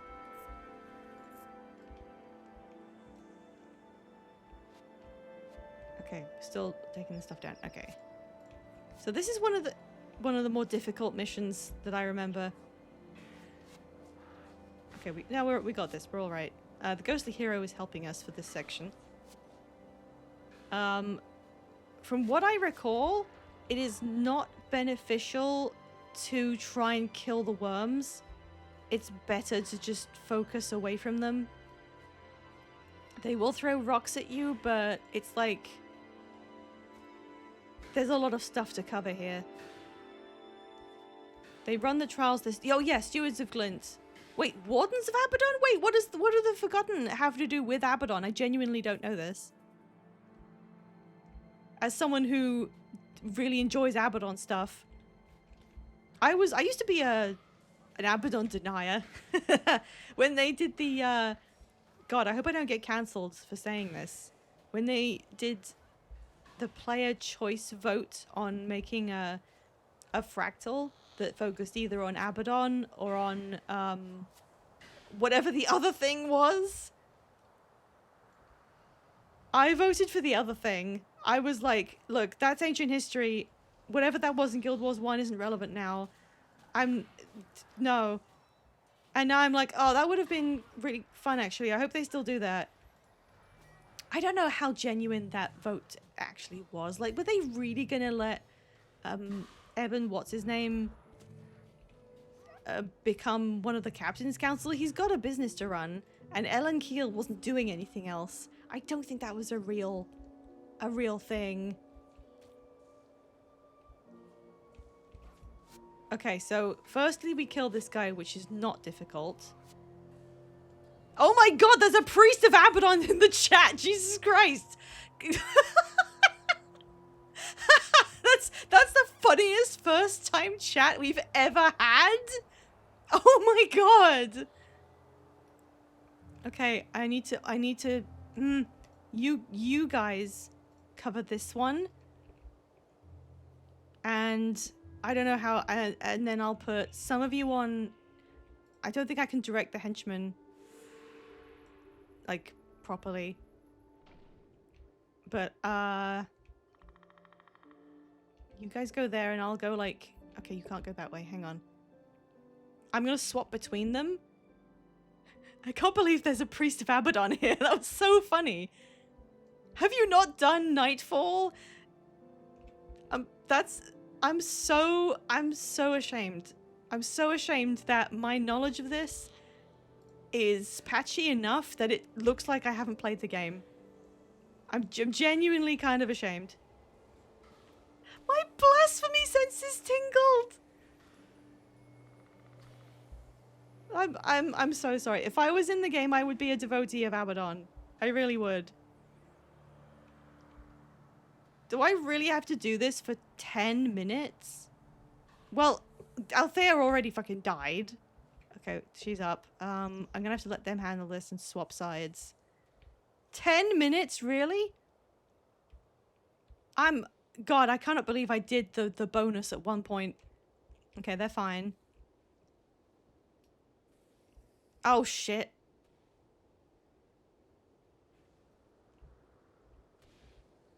Oh my god. Hang on. Hang on, I got it. Hang on.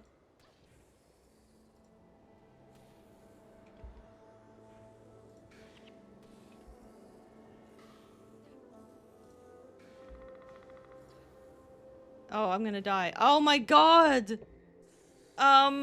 Okay, everyone come back to me, I guess. I can't read chat right now, I'm failing. We'll just have to do it as a group and quick swap because I don't have the brain power. Oh my god, come on.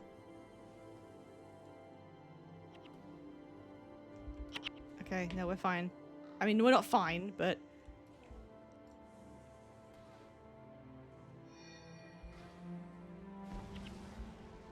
okay, no, I'm nah. Okay. Okay, what if I put us like slightly apart so that we don't get all hit at the same time by the worms. I cannot be revived because they keep interrupting my healer.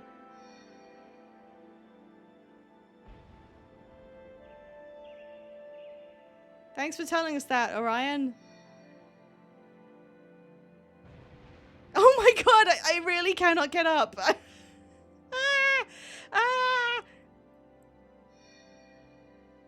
Sorry, I'll read. Oh, okay, I'm up. No, I'm down. I'll read chat in a minute. Should I give up? Is this salvageable? I hate this mission. I really hate this mission. It's like my least. This is my least favorite one in the whole game, I think.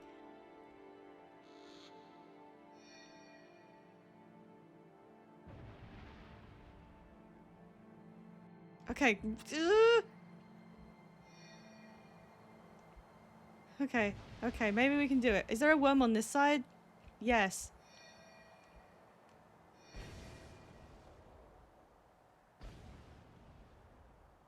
I don't want to kill the worms. God damn it. My healer is being hurt. If she goes down. Okay.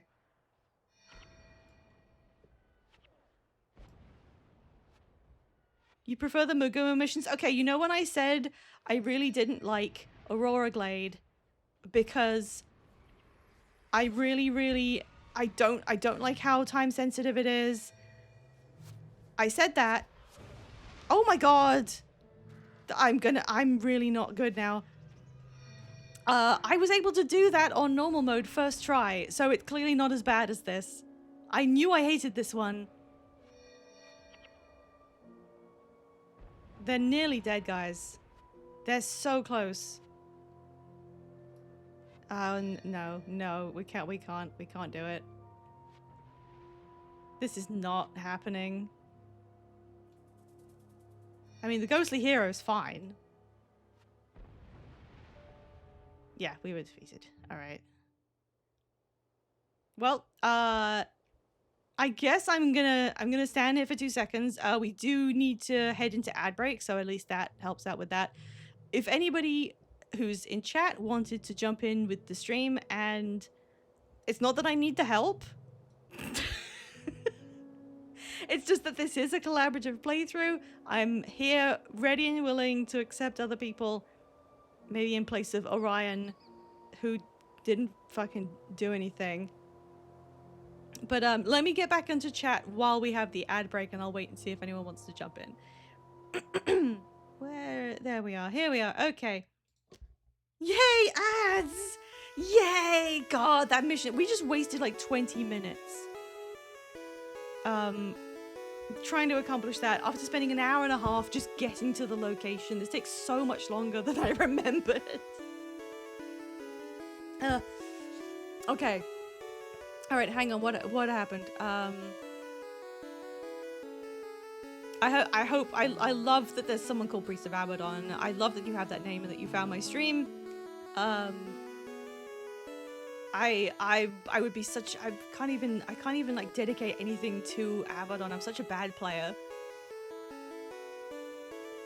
You can support Abaddon in Guild Wars 3. I really do hope that. I didn't realize that. I don't know what it was. You know how in the original Guild Wars 3 announcement, when they were doing that tapestry animation, they showed a lovingly made, you know, all of the 6 gods being made on the tapestry, and they were all depicted on there. And despite seeing that with my human eyes, I didn't even think we'll be able to interact with them, including Abaddon. I don't know, it didn't even hit me. That's like the biggest aspect of it. He's only known throughout all of the games as someone who really fucked up, and we had to combat him, and he wanted revenge real bad, and he's one of the most interesting characters in this game. Both games, in this series. I really like Abaddon because I like characters that fuck up, and then the game is about what happens because of it. He's a very and I also like characters that have some sort of weird ideals system that clearly has some basis, but it's also kind of balked. Like, Abaddon really wanted to share magical ability with some of the mortal races, and the others were like, dude, that's bad. And he was like, no, it'll be fine. And then it wasn't fine. But like, can we blame him? What was his thought process? We're gonna get involved in this, and I'm really excited to do that. For some reason, I didn't even realize I was thinking about the other gods. Like I was like, oh, we'll get to talk to Dwayne or whatever. I do want to see Dwayne and Grenth interact because he's her son. I really want to see if there's a dynamic there where he's like, I don't know, trying to fit into his new role as a god in front of his own mother. Like, that's kind of cute. Isn't Guild Wars 3 post-Exodus? No, it's before people were given magical powers, so before Abaddon dissented. But it is just after they defeated Doom, and I don't remember anything else about that, despite having played and beaten whatever the hell the 5th raid is called that takes place in hell. I don't remember the name of it. I'm sorry. Reinventing trench warfare from first principles. This is like the meanest stuff anyone has said about me playing a video game. Oh, are you guys gonna come in? I'm just gonna stand here during ads.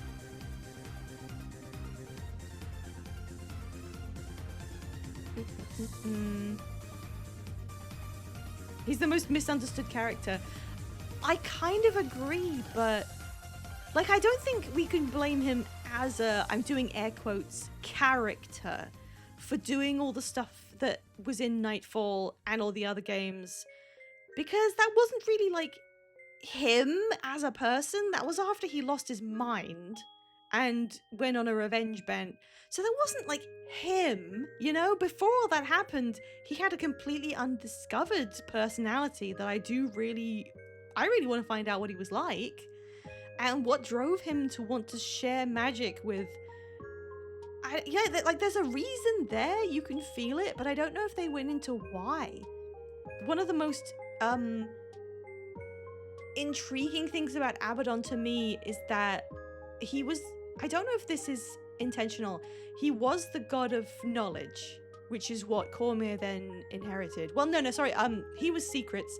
Cormyr inherited that sphere, but under her purview it was knowledge. So it was the same idea, but under Cormyr she designated it as general knowledge, as in something that everyone can discover and be part of. But for Abaddon it was like secrets, as in knowledge that shouldn't be known, which already implies that he's going to rebel against whatever principles are set around his station. But after he got like killed off for doing Abaddon things and got sealed away in his own realm, he kind of like inverted and became the god of insanity, which is why the realm of torment looks like that, because knowledge being inverted is insanity. Like, that works on a very fundamental level. And then on top of that, they tried to expunge knowledge of him. It was almost, I don't know if this is an intentional, if this is mentioned within the lore or anything, but it seemed like the only way to keep Abaddon from being connected to the real world, keeping him separated and unable to return, was that no one knew about him. There was a deliberate effort to destroy all of his statues and all of his temples and make it so no one knew he even existed, so that when he like recuperated some power, apparently that meant he wasn't able to return to the world. And then preceding Nightfall, you see characters start to discover, and they're like, there weren't 5 gods, there were 6. Something happened to the 6th one, and they think they find out the name of the god. There are some ancient scrolls, I think, regarding him that one guy tries to find, but reading them turns him insane, because by that point, knowledge of that god turns you insane, because that's the domain the god now presides over. Hang on, we've completed ad break. I will snap back to the game. And that's just probably the most interesting part of all of Guild Wars 1 to me. All of Abaddon, all of the fact that it feels like it has a sense to the logic of it. He turned into the god of insanity, and then learning about him drove you insane by proximity. But then having people learn about him, I think, is the reason why he's able to start clawing his way back into the world through Nightfall. Like, yes, it's predicated by Turios's descendant in that one bit, but it felt like the knowledge of him just seeping back into the world was what gave him that foothold. And I thought that was just super cool of a way to run this. That knowledge of a god really did represent the power of the god in a very real way.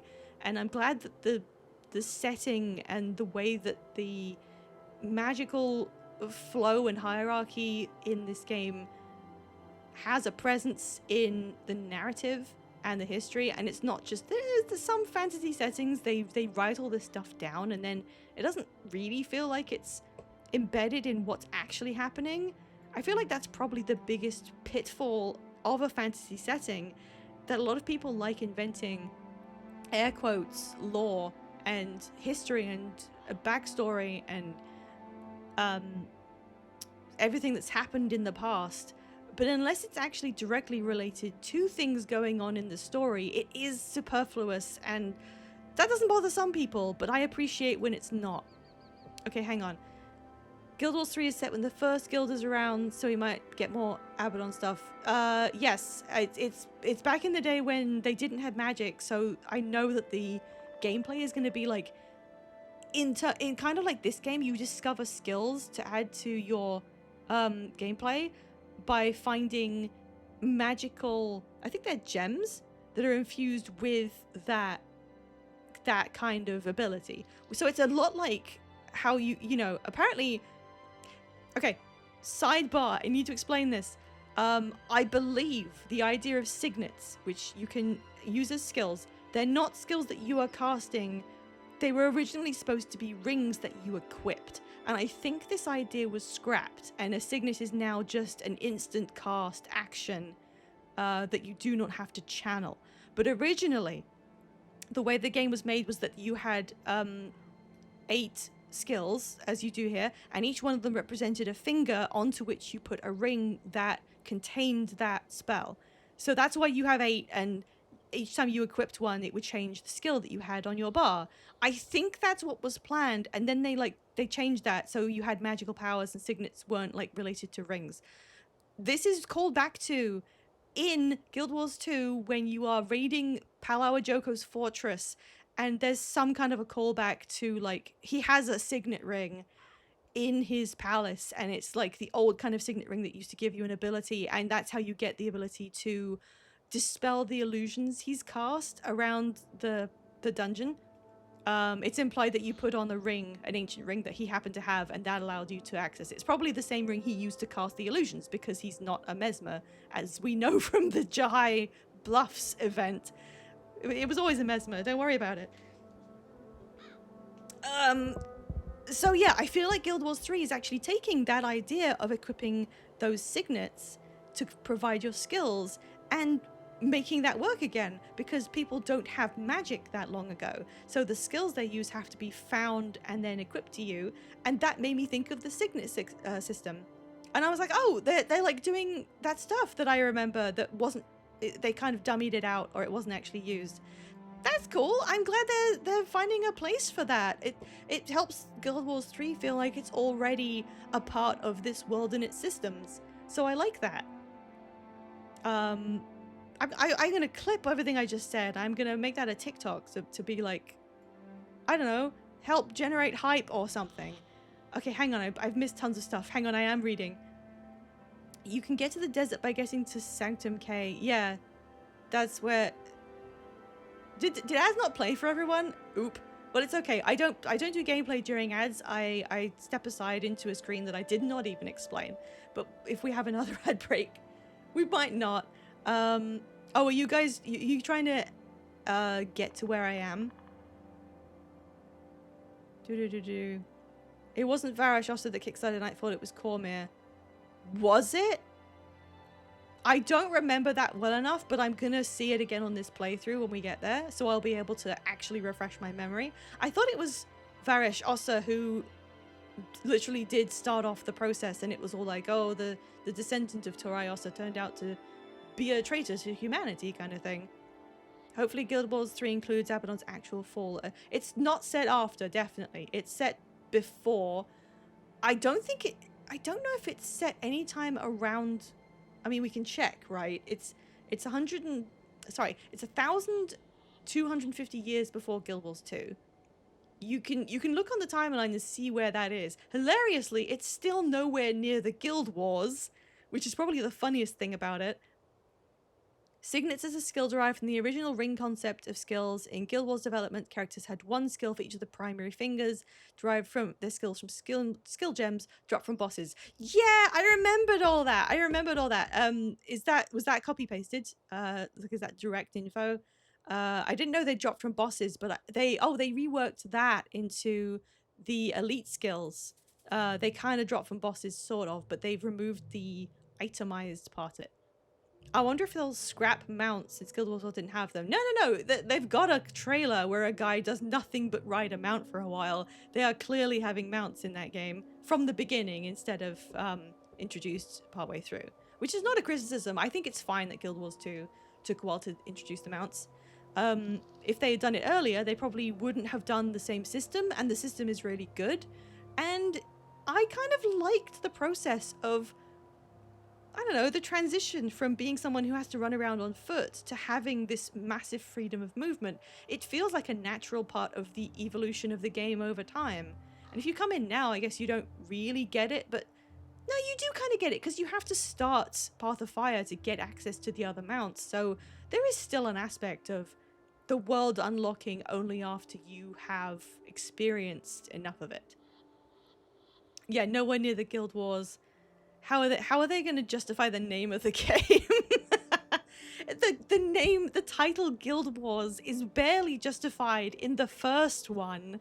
I feel like they just wanted to name it that, so they just tied it to a pretty inconsequential event that just happened at some point, and they didn't really want to think about it. I don't know why. It's not like the best title in the world. I'm just watching the dance at this point. Okay, you are a Necro, so I'm going to kick out the Elementalist that I don't think was doing anything. Please welcome Angar. Okay, great. We've got... Well, now we can do it, for sure. We can do it for sure. And quickly. I'm sure we can do it. I hope they include lore on how mounts were lost. I don't think that's even necessary. We don't have to assume that everybody knows everything from before, but at the same time, it's on ore. Ore is gonna be lost in like 1,000 years. So it's pretty easy to assume that a bunch of stuff got lost along with it. You are a bunny. They lost the horse manuals. I mean, what creatures could you even have ridden in... Oh my god, there's two. Two bunnies.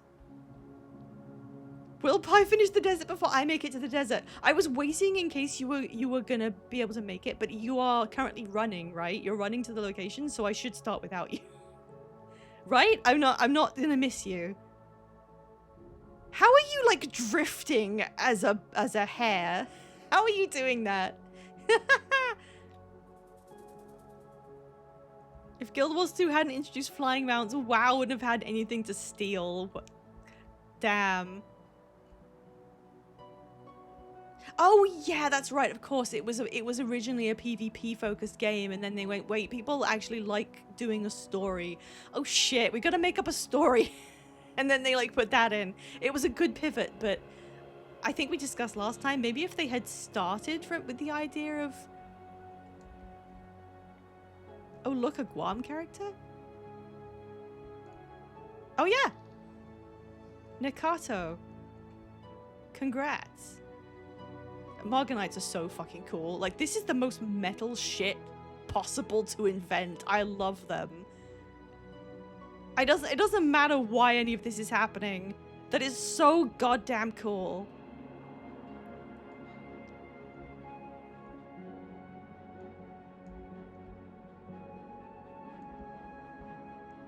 Is this just someone we were complimenting, or is this the other person in chat? I'm not sure. Am I? Oh wait, sorry. I'm staring at someone who may not be affiliated. It's just two bunnies. It's probably someone here. Nikato, are you in chat? Or are you just a random person that we have started circling? Dude, stare harder. I don't want to feel like I'm ogling. I just realized that, you know, they do have a visible chest on those Margonites. It's really cool that when players have the tonics, though, that you get to have a proper look at the character model. Because I don't think I've ever gotten to, like, really look at a Margonite. Because they're always moving and you're killing them. If you don't speak up in chat or in game, I guess we'll begin the mission? Question mark? Hello? Are you here? Why would you be... Oh. It is someone who wants to join. Okay. Mox can... No, he's pretty good. Althea's not doing anything. Hello. I don't know if I'm just gonna say hi.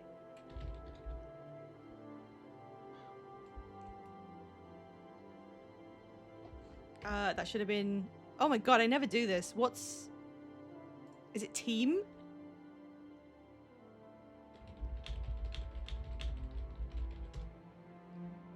Wanna come on the mission? Are you... Should I inform them that I'm streaming it? Yes. Okay, well, off we go then. Should I say I'm currently streaming? Oh, and I have Janthir. In case they don't know.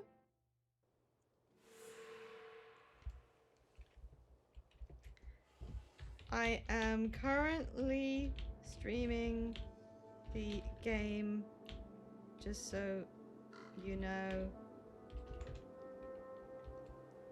Oh, they do know. Okay. So it is someone here.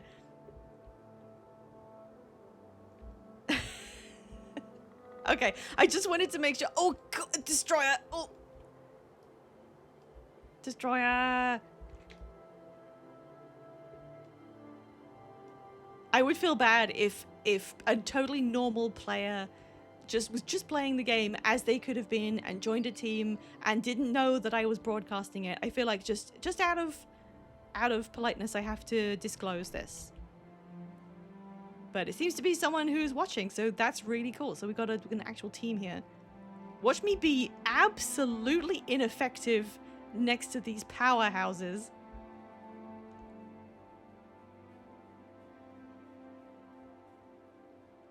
Look at this dervish, and then like a destroyer right behind. Yeah, I don't think I even hit anything. Why is this ghost like really in my personal space? He's really big too.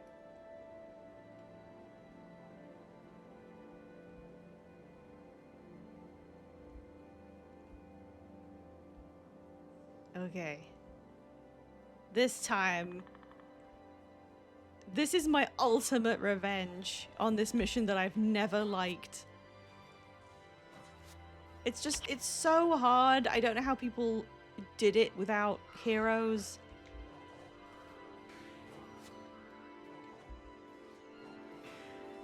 I know there's a difficulty spike right at these missions here. And you are proving yourself, and I'm not mad about difficulty, just to be clear. I've always liked that there was a definite level of... Oh, nice grouping. I've always liked how strategic you actually have to be. And you are punished for not being good enough. I do enjoy that. It just so happens that playing without other people does leave you at a disadvantage. Which is also fine, because then you have an incentive to group with other people. You can do it with heroes, for sure. Henchmen, I mean. Okay. Maybe the whole thing that I was wrong about was we should have killed the worms. Maybe we always just should have killed the worms. I'm sure I remember seeing on like a guide for it, it was like, just ignore them it's not worth the distraction from keeping the guy safe in the middle to go out of your way to kill them. But maybe you should just kill. I think they respawn as well.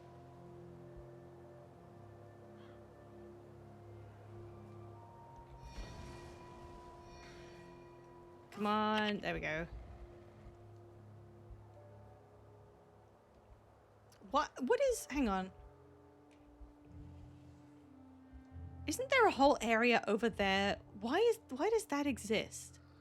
Oh, that is the bonus. Sorry, I was thinking about the bonus on the other side, but it's also on this side. It's fun having a vague memory of this. I know some things. I have a vague idea. Oh my gosh. Yeah! Yeah! Eat shit! Yeah! Okay. Yeah, we can skip. We've seen this already. God, that's a cool ass weapon on Nakato. Look at that. In fact, that model is goddamn beautiful. Wow. I have the lowest gamer cred of anyone here, but I do want to point out that I do have a set of obsidian armor on a dervish. The one that I did all the titles on.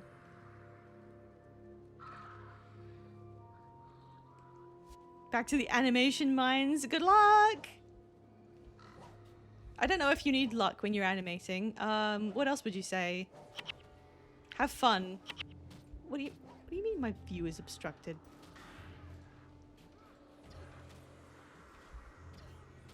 I'm gonna play through Guild Wars Reforged over again. I'm gonna redo all the fun stuff I don't remember much of. And I'm not gonna pay too much attention to builds and meta play. I'm just gonna like see what happens and use the skills I like. And I'm just gonna have fun with it this time. Because it's mostly a story. And then this mission was like, get fucked. Just pay attention. You are not good enough. Okay. Well, the most important thing was that I wanted it to be open for people to hop in and join. Just for the sake of having fun with it. And we are doing that. So I think this is definitely a success. And I'm learning so much stuff. I mean, I do remember a thing here and there. But this has made me realize I need to brush up on what the hell was going on with the Forgotten. So who are we hoping to get as playable races in 3? It seems like they're showing us that we're going to get humans, Kodan, and Asura. I don't know about this. Humans are obviously like obligatory. Everything has been involved with humans and the story is a lot about humans. Kodan, I don't know how much they're going to be able to... Oh, there's a chest. I don't know how much you're going to be able to customize a bear. I'm not really a playable Kodan truther, personally. Yeah, there's Forgotten just as enemies in this one.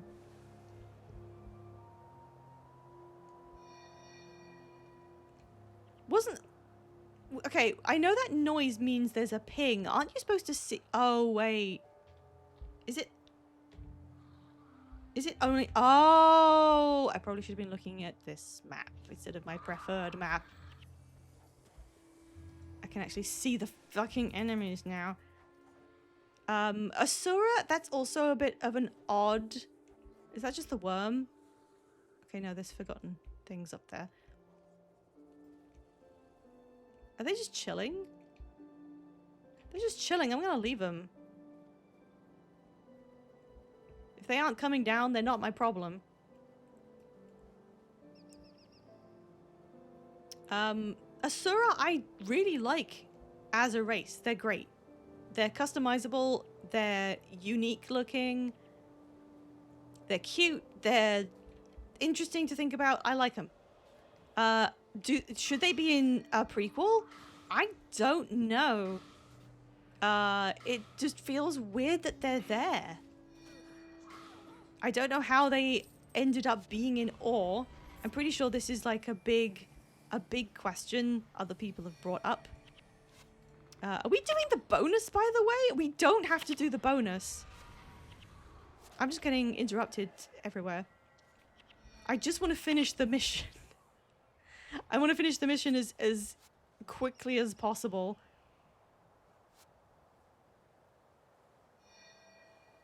And as assuredly as possible. There is no reason we need to do... Oh god, the ghostly hero. Oh fuck.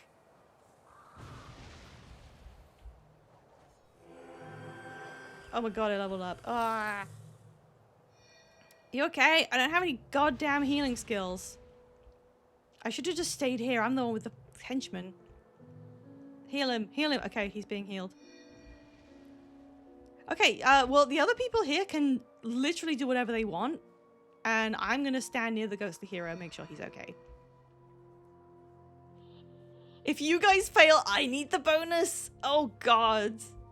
I guess we have enough people that bonuses are actually feasible. This one's a real hard one though. Yeah, you can do whatever you want. You're helping me by clearing enemies out, so I'm just gonna like make sure this guy survives. But what other races could we have? Because what if you can play as a Forgotten? Like, that would, I think, be pretty damn cool. They just like turn up one day like, okay, so also you can be a snake person with wing flaps and... Oh no, wait. Would that work? Hang on. I'm having lore questions. Could the Forgotten use magic? I know they were there at the time. Because, like, they're here right now in this day and age. Can't imagine Char being an option because it's around the time they get pushed back. Yeah, it feels definitely like if they were going to have Char in it, they would have depicted Char in the game. They haven't, and a lot of people have been sad about it. So they would have avoided people being disappointed if they had just shown Char, but they haven't. So we have to presume there's no Char in this game, at least not as playable characters. And I completely understand why some people are disappointed about it, because Char are really cool as a playable race. They do feel like one of the driving aspects of what makes the second game a popular game. They're very customizable. I really like how you can, the kind of looks you can give them. They feel really cool to play. But I get it. It wouldn't make sense if they were there at all. So I guess they had a discussion about it and went, we can't really have them. Everybody in the game, all the players need to be in accordance and working together, and Char wouldn't have been doing that, so they can't be in this game. And that's a massive thing to give up. And Sylvari, obviously, although I do have a crack theory as to how they could put Sylvari in it.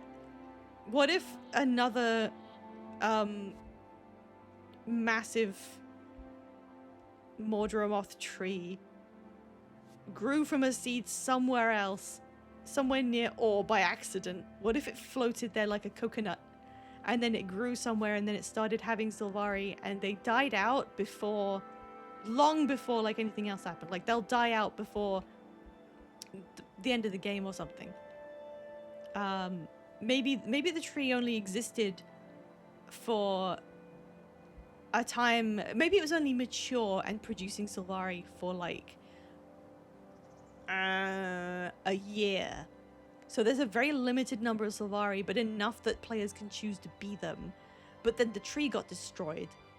So those Sylvari don't have a dream, and there can't be any more of them. And then over the next 1,000 years, all of them died out at some point for whatever reason. That's how you can put Sylvari in it. If it's pre-magic, does that mean it's also before the last Dragon Rise? No. The previous Dragon Rise was 10,000 years. Should I come and help you guys? I'm actually not doing anything because I think you're killing all the stuff. I'll go kill this worm. As long as the Ghost of the Hero is gonna be okay. Yeah, so the previous 5 races. How do you reach this thing? Can I reach it from here? Nope. Who are the? Can I reel off the previous 5 races that were the brunt of the previous Dragon Rise? Forgotten, Jotun, Musat, Seers. Oh god. Playable Musat, let's go. I mean, why not? Why fucking not at this point? Could that happen? I guess the problem is they did officially, like, leave and no one saw them again until the Sol D'Alessio shit went down. So they did exist, but they went into their, like, self-exile. They were... Oh, God, what happened? Oh, they were living in, Bava Nissos until Abaddon's, Titans went and killed them all in Bava Nissos. So the Mossad are living in Bava Nissos during the time Guild Wars 3 happens. This is so hard to piece together. I know so many, like, scraps of information. Oh, shit. Dwarves, that is very possible. I've always been a big proponent of, I'm glad the dwarves don't, like, they barely exist. I like that they don't, not beholden to the fantasy thing of... Oh my god, you did the bonus without me! Wow! I thought you guys were just kind of like messing around. I'm sorry. I was so worried about keeping the hero safe. Good grief. That's amazing. Congrats. I'm just... Okay, 10 seconds. I think we're good. Oh, you had a bunch of minions there too. Look at them all following this destroyer around. Wait, what are the Angchu doing with you? What? Okay, now I'm gonna leave the cinematic because we finally did it. Congrats. That was not me. We have drawn the attention of the gods. Let us hope they are pleased.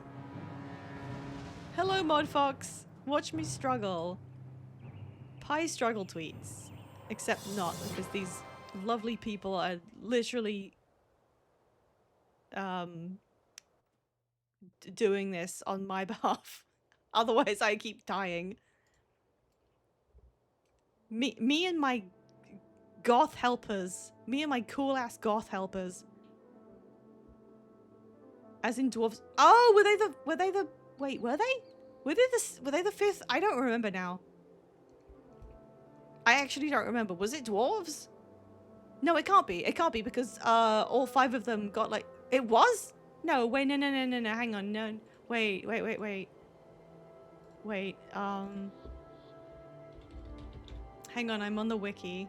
I'm misspelling Seers. Seers just redirects to Mersat. That's funny. They predate humanity alongside dwarves and seers, but hang on, I should just put in Dragon Rise. There's no pages for Dragonwise. That's because I'm on the wrong goddamn wiki.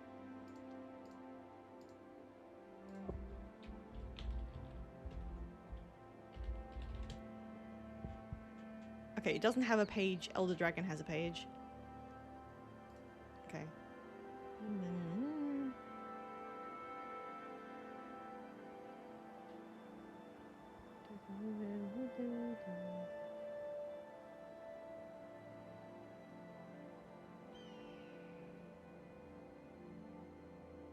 It's got stuff about the Jotun on there. I know that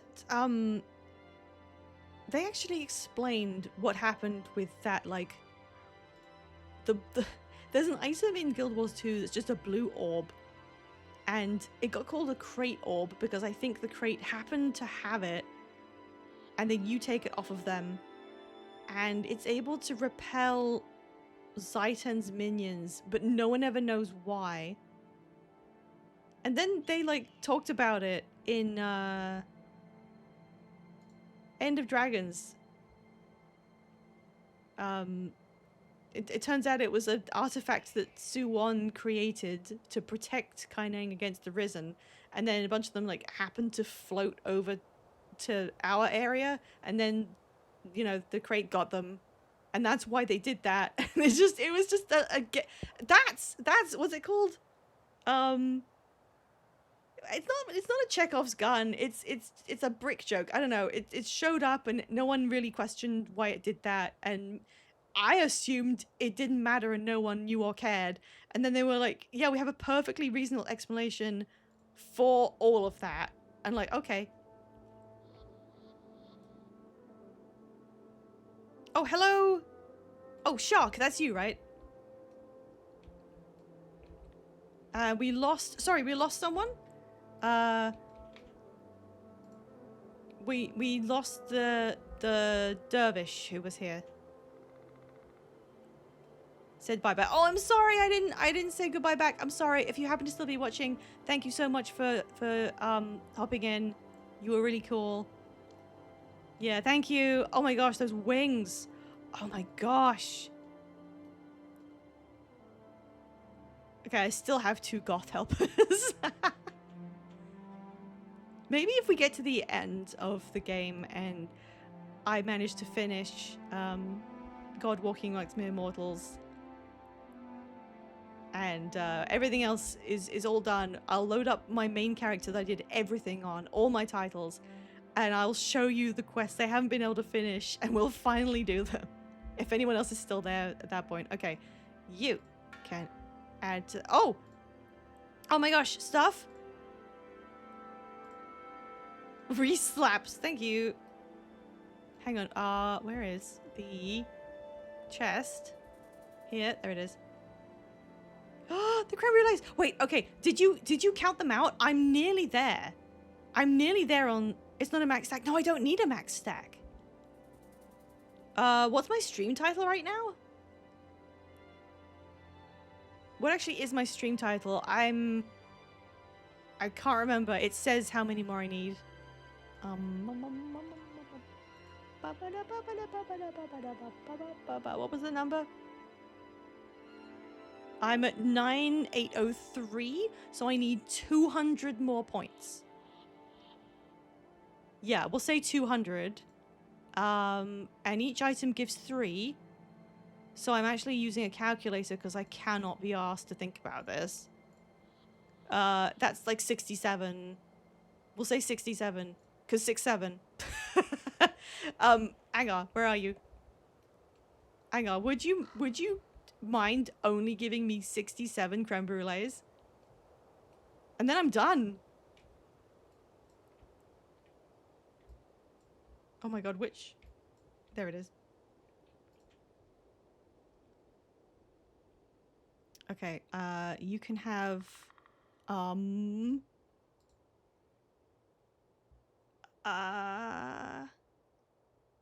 don't know the worth of anything.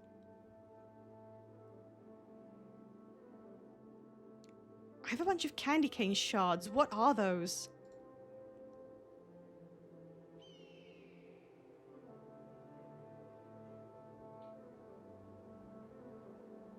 the you-know-what with those numbers. What? What's happening? Have a stack of glittering dust that I have for some reason. Oh, wait. How do... I meant to put a whole stack of it. I can't undo it. Oh, there we go. Yeah, have a stack of glittering dust because I collected it outside of my material storage for some reason.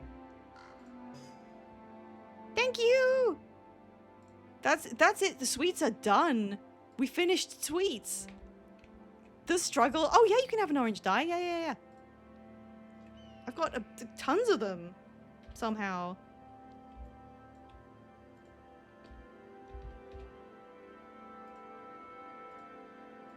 Where are you?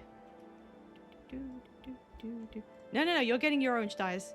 Here you go. Anything that I have. Like, I don't care about my inventory. All I want to do is finish my titles. Oh my gosh, yes, alcohol! Fuck yeah! Yes, that starts me off on the alcohol journey. Thank you. Thank you. Where to next? Okay, so it dumped us back at Augury Rock. Oh gosh. Well, at least I shouldn't be dying every 2 seconds. Next, let's do Thirsty River. For that's a little way away. We want to get to Destiny's Gorge first and then go south. Weird that the Arid Sea is right next to it. I don't remember which one Thirsty River is, but I guess I'll remember when we get there. So we want to head back out of Augury Rock the same way as before, and then head east on that little pathway. Oh, did Shark just literally stop by, just slap me again? Okay. So we'll be picking up... I already insulted Orion. Althea can come.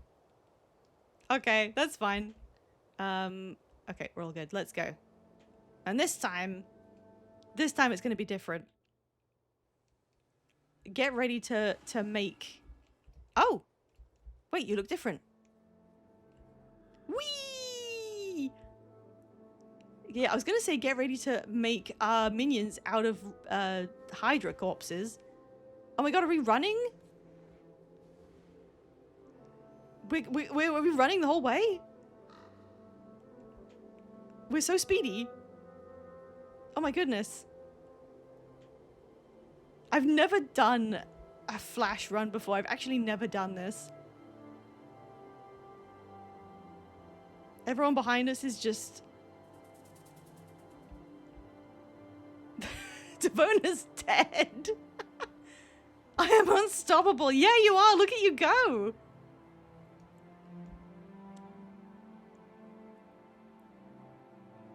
No, don't look at me. I can't look at them and run at the same... Oh! No! No. Did I make it away from... I think I made it away from them. They have changed target to Mox instead. Okay, I'm gonna try and get used to this compass instead so I can see enemies on it. I just prefer the other one. Okay. Big spine. Another thing I really like aesthetically about the desert, they put massive skeletons in just places. There's a huge skeleton. Oh god. Oh god. Help. You guys stay here. Never mind. Never fucking mind. Everyone cluster up on that flag and get meteored to death. There's a massive skeleton you can see in the Ascalonian catacombs area, whatever it's called in this one. Big skeletons are fun, and fantasy games are really good for having them. I don't know where I'm going. Oh, okay, never mind. Thank you. God, that was so much faster than the previous attempt to get into the other one. Okay, I think we're fine. Are we good to go? I don't think we need to check anything else. Ready up if you're good to go. It's nice. Oh, oh yeah, the ship. Yes, I wasn't just making stuff up about the look of the scaffolding.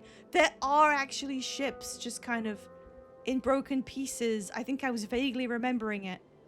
And it looks really cool. It's really cool. And oh wait. Yeah, we're gonna Something head on tells through me to we're the going to get star. along splendidly. Oh, hello, Lead TV. Thank you for following. Welcome to the pain zone. Giganticus lupicus. I literally haven't thought about them since finishing the base game. I haven't even, like, considered what that being a thing. Do you fight them in this game? Do they exist in Guild Wars 1? I don't remember. Okay, so from Destiny's Gorge, we are going... Oh, God. We have to go, like, on a straight line...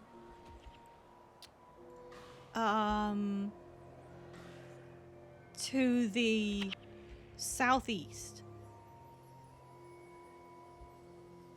All the giants are gone. I never thought about it. I mean, I know... oh, you can't go through this bit. Okay. Everyone else knew that but me. Ugh! Wait. Who am I looking at? What? All of my guys. All of my guys, they left me. Why did they leave me? Yeah. So when you fight the Giganticus lupicus, I didn't even think about it, like, ever since I beat it, and I just thought, oh, it's a big enemy. Oh my god, I'm not doing this. You're gonna have to continue without me. I'm facing 4 hydras. I'm dead. The whole idea behind it, I now realize, was that, it was a risen giant, right? They're extinct. They're long extinct, and there just happens to be one that got risen along with everything else and rose up on ore like everything else. And that's what you fight. And I never thought about how cool that is. They're an extinct species. They're absolutely massive. And the only reason that you even see one is because it got zombified by the big bad of that section. That is cool as hell. I never really thought about it. Well, I'm not getting any exploration in the scar. That's fine. It's fine. If we can actually finish these missions within this stream, I will consider that a miracle. Hello, Waspman.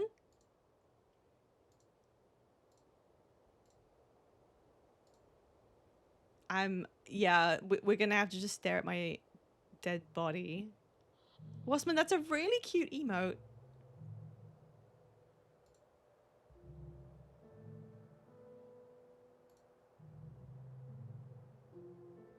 No, I don't. We don't need a runner. I think Angar has got this. They are doing the runnering, and they're pretty good at it. I got distracted by going the wrong way, and then all my henchmen left me. There was some coding at work there, so now I'm just dead and alone. Oh my god, you can see other people's perspectives. Thank you for telling me. I didn't know this. I love the bit of the desert that has, like, the river in it. So you get the...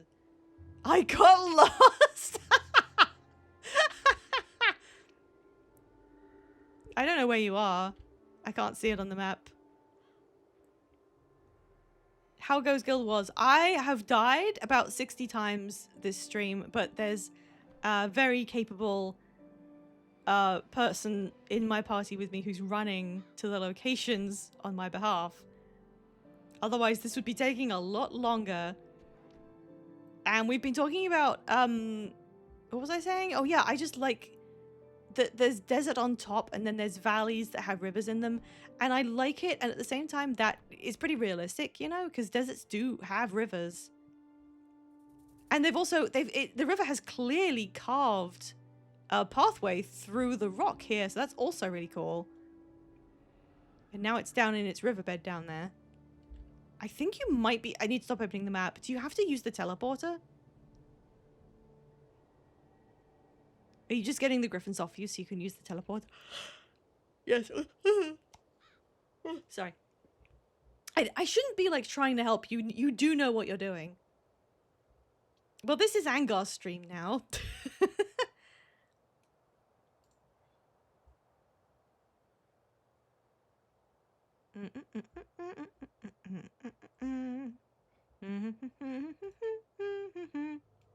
I'm using a teleporter switch.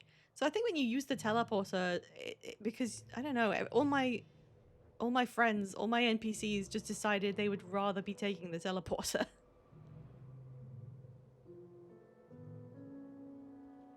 I didn't realize how useful and basically overpowered the speed skills are.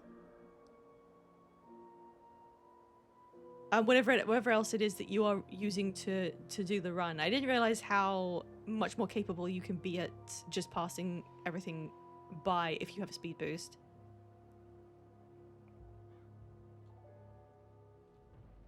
I love the high collar as well on that, on what you're wearing. Look, nothing is even touching you. Very cool. I also like Dune Burrowers and whatever they were in Maguma as well. They feel like something that could be a real creature. Some sort of giant skeletal bug that pretends to be a rock. Like, that's a real thing. You can't tell me that's not a real thing. Okay, we're here. Congratulations, Angar. Thank you so much. I should give you something else for running. You're gone. No. Oh, okay. Well, thank you for the run. That was really, really helpful. Yeah, if you want to just stand there and dance, I can attempt the mission. Where are the henchmen? There they are. I think this. I don't know. I'll give it a go. I'll give it a go, and if I fail, I can join back up with you.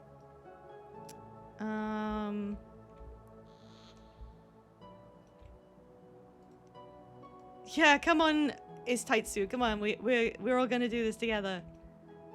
Don't worry about it. I'm probably gonna fail, so it'll just give you more time.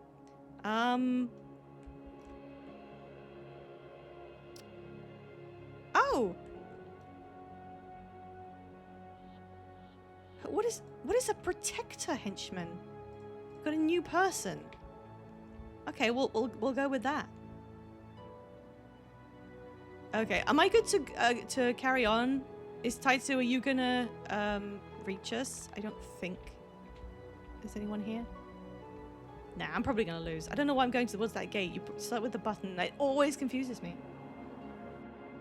I started on Nightfall and I just imprinted on the idea that you talk to someone to begin a mission. Joso Escher is the guy who is... Oh my god, they're all... Okay, one, they're all forgotten. Two, one of them was the forgotten from the previous mission. I'm pretty sure that was the same name. Where am I going?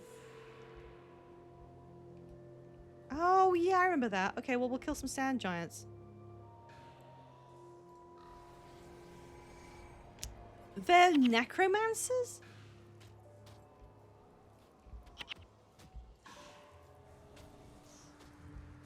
And what was the other thing I was going to say about that? Oh, Joso Escher is the guy, the Forgotten, that's been branded and is attacks you in the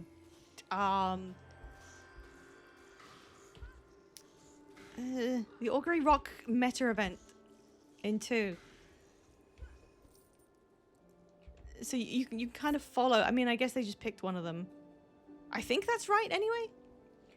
I don't know where I'm going. I don't know why I keep opening the map. Okay, if I see another sand giant...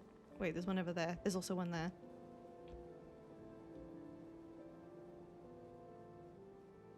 Little dots on the map showing that there's unused corpses.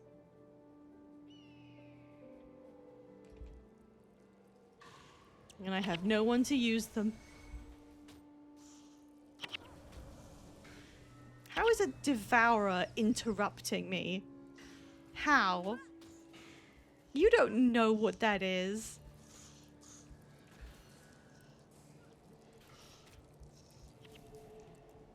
Is it this way? I have a 2% boost. I mean, that's pretty good.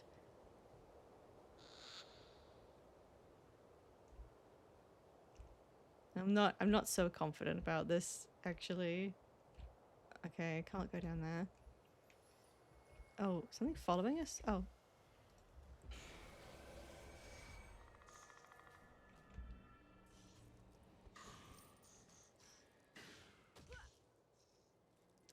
My first playthrough was one of the weirdest playthroughs of all time because I wanted to play as a dervish. So I started out with my first character in Nightfall and then slogged through the first part of Nightfall. I had heroes, but I didn't have the kind of skills that are the basis for a lot of builds because you get the basis in prophecies mostly. What's a bird's eye compass? What is that? I've never seen that before. What is the Guild Wars 1 protagonist called? Do they have a universal name like the Commander or something? They don't have a name. You don't get given a moniker within the game. Except you get called once you know what being chosen is, you are a chosen. Once you know once you complete this section I'm on right now, you are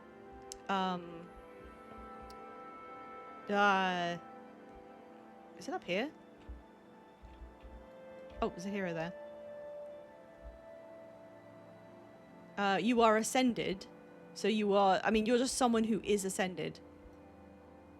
And once you, there's a similar mission in each campaign that functionally does the same thing to you. In Prophecies, it's being ascended. In, I keep almost saying the word tactics. In Factions, it's called being closer to the stars. And in Nightfall, I don't think there is one. You just have to complete a mission called, like, Escape or something, and then the same thing happens to you. So there isn't one because they hadn't really hit that part of video games where they were giving you a spoken name. Enter the rift. You must first be cleansed. Like, it doesn't refer to you specifically, and it is kind of, you are kind of right, like, I will cast the ritual in to comparison. burn away your earthly imperfection. Thanks, Ghostly Hero. Your first challenge will be to defeat a single But they legion hadn't of established that forgotten. convention at the time, and they didn't Your invent it opponents because will be the story resurrected isn't every 2 minutes. very much about unless you. You're really just destroy kind the of priest who experiencing a fun tends their sequence of shrine. events. The actual character Once that you you have are and the defeated your powers that you foes, have are lead not me really to the material door, to and the I will story. usher you You just into the happen to next be a person challenge. who is at the forefront of exciting stuff that Challenges is going will grow on. harder as you progress. They could have written it differently If you and defeat decided to all focus of on the you more. It's foes kind of along your assumed that your path, specialness is just we known will to you claim the because rune that's who you're circle, playing. and you will be cleansed. And technically speaking, you are, like, Prove yourself through all these worthy, campaigns, you are an and you will insanely be accomplished one and step powerful closer individual for to sure, but the gaining game doesn't entrance to the acknowledge it. rift. Which I think is a good thing. I don't really like the kind of games where they make it a part of the fabric of the universe that you are a special person. I'm sorry, I just don't like it. So your specialness is invisible and known only to the player. Like, nobody else, a lot of people in this world are just schmucks, right? You can see schmucks in the outposts. They're vendors. They're selling you stuff. So it's perfectly obvious that you're a special person of repute and means. Well, the healer died. But, like, it doesn't have to be a part of the storyline to continually refer to it, and I like that about it. I'm fully aware that I'm an incredibly meaningful person within this because of the stuff I'm doing. Oh my god, this is pretty hard. Oh, that was too slow. Oh my god, I just took 1,000,000 damage. You have one Kreiter going? I barely remember stuff about that, except that it makes playing really difficult. Well, yeah, that didn't work.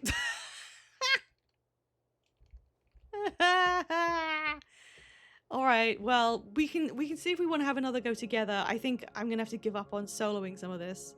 Hey, thanks. Welcome back to you two. Got into the cursed lands and met a wall of peacekeepers. Was that the White Mantle? I don't remember the, Oh, I need to, kick somebody. Hey. Alright, I think we can... Guild Wars Beyond? Why don't I remember this? Okay, well, the whole point is I'm streaming it, I'm re-experiencing it, it's going into my more adult brain, and I will have a permanent record of the stream should I need to, like, remember any of it without replaying it. It's Taitsu, have you given up trying to reach us? Should we play the mission?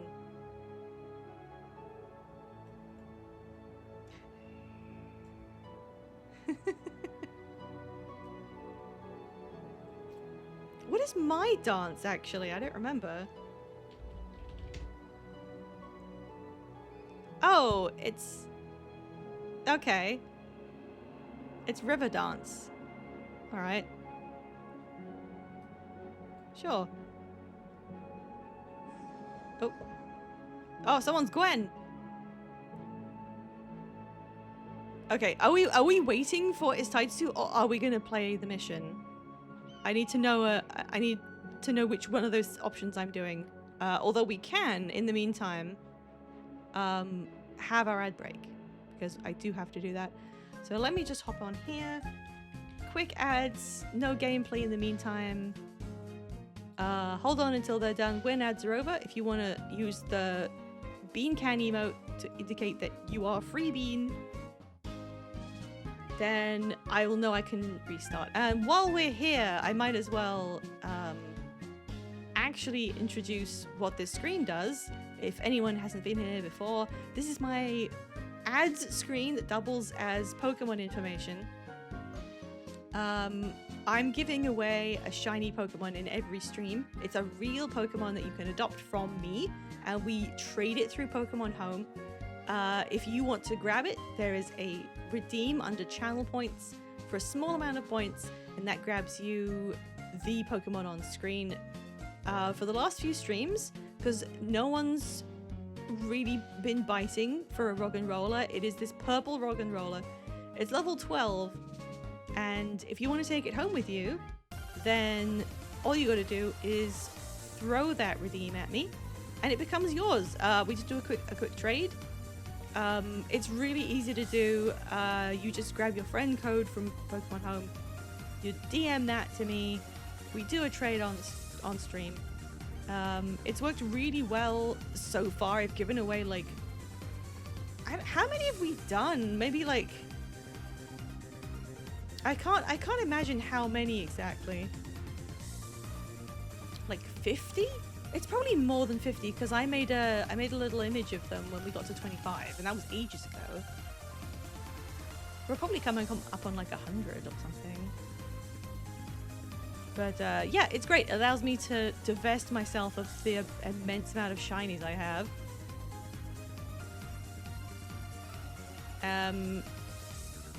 And hopefully give them to loving homes. As you can see on screen, there's a few people that I've given away shinies to. That's one of my friends who adopted my Jolteon. If it was level 13, it might be more appealing. They don't even, I mean, I can't do anything with them. They're just in my boxes.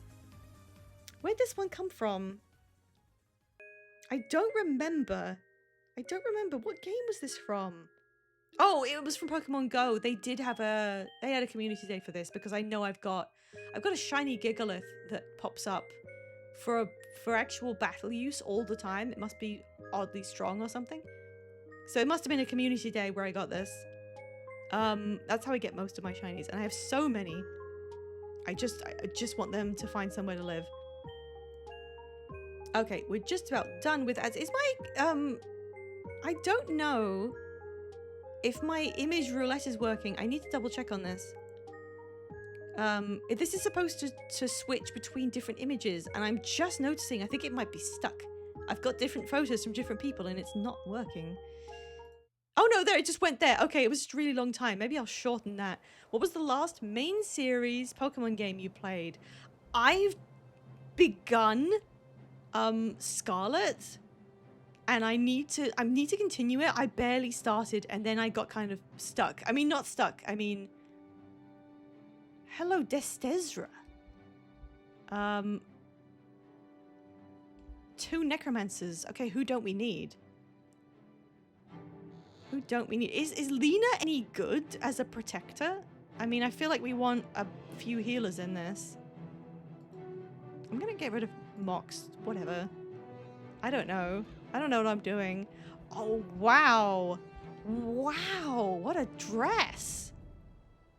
That looks really... I love the hairstyle. I love it when I see people who play this game a lot and I'm like, I do not remember any of these options. I've never seen this hairstyle before. I've never seen this outfit before. This is Gwen, but play on stream. I don't know how to play a game on my Switch on stream. But Pokemon is really kind of a... Destezra, are you good to go, by the way? I'm presuming this is someone known. Is it Isaitsu? Is that you? Did you make it? Or is it someone else? It is you. Okay, cool. Lovely to see you at last. Hello. Time for me to get majorly carried, I guess. Thank you so much.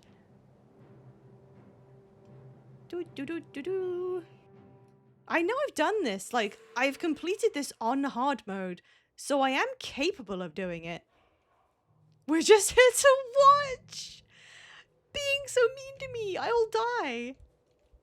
I don't know what it was. Maybe it was just that I had a really good and optimized team. Oh yeah, I was explaining how fuck ass I played this originally. When I started in Nightfall just so I could be a dervish. And I think I had a cool looking character as well. So I was invested. And I liked how the story was going.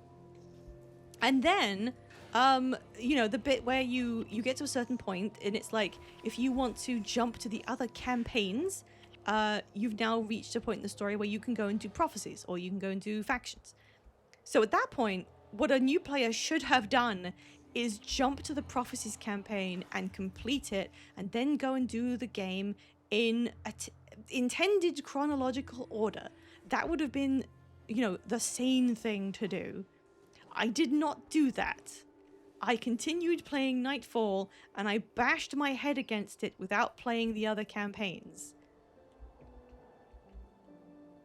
Until I finished it completely because I didn't want to interrupt the storyline. And I didn't realize that the storyline begins in prophecies chronologically and then moves through to the other two. So, you know, to me, we'd already beaten Abaddon. And there was a certain point where I really did hit an absolute wall. I absolutely got stuck. I was thinking to myself, I can't do this. I'm gonna have to do prophecies and get other skills that I don't have. Because I am really struggling. It was by the time that you get to, I think, the Realm of Torment. And I did eventually manage to do it, but there was one mission that I will point out when we finally reach it. at the end of Nightfall. It was so difficult to do. But yeah, I keep intending to go back to finish Scarlet, and then after I do that, I already own Legends ZA, and I haven't played it, and I want to. I've just been doing a lot of streaming and other games and stuff. And Pokemon is like, it's always a fun thing in general, but I feel like it's kind of a personal thing to me. I'd rather not be doing it under scrutiny. I used to make a lot of unwatchable Pokemon decisions. Oh my gosh. Oh, we're gonna kill another giant. Okay. Okay, good, great job. I couldn't even separate myself from these boards in order to help. So what I used to do was I was very meticulous about the kind of Pokemon I had, and I always wanted to have ones with ideal natures and stuff. And I used to nature farm. I used to get something that had oh yeah, Before this. I got something that had synchronized, and then I'd nature farm for the right ones, and then I'd breed them and stuff. And then when I started Scarlet, I was like, I'm at such an advantage. I'm not only am I starting playing Scarlet on a Switch 2, so I don't have to deal with any of the performance issues that people reported when they played it on the original Switch. I don't have to deal with that because I waited until I had a Switch 2. Secondly, sorry.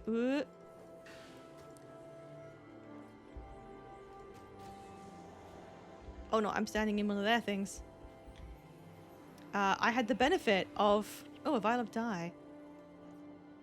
I had the benefit of being able to use Pokemon Home from the beginning, whereas if you got it on release day, you would have had to wait for them to open compatibility with it, so you couldn't just, you know, immediately go ham with your old Pokemon.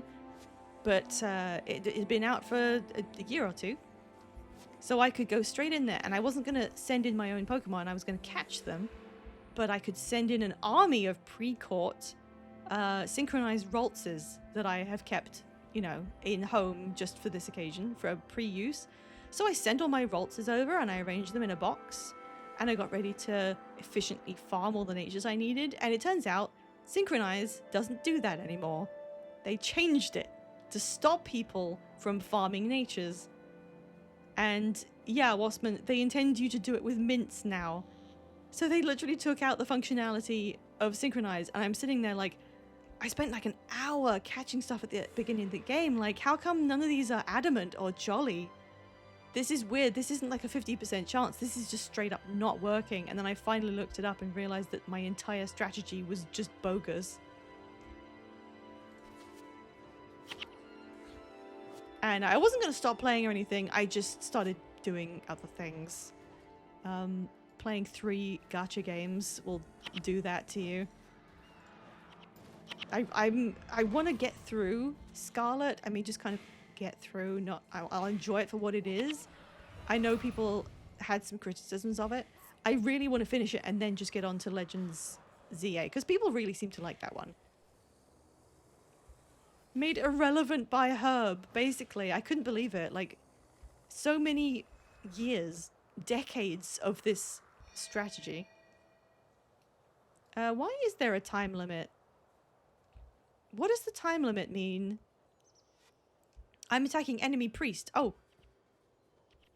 Oh shit, they're doing the they're doing the boss. They already killed it. They respawn? Oh yeah. I vaguely remember this. How does... Okay, you may not...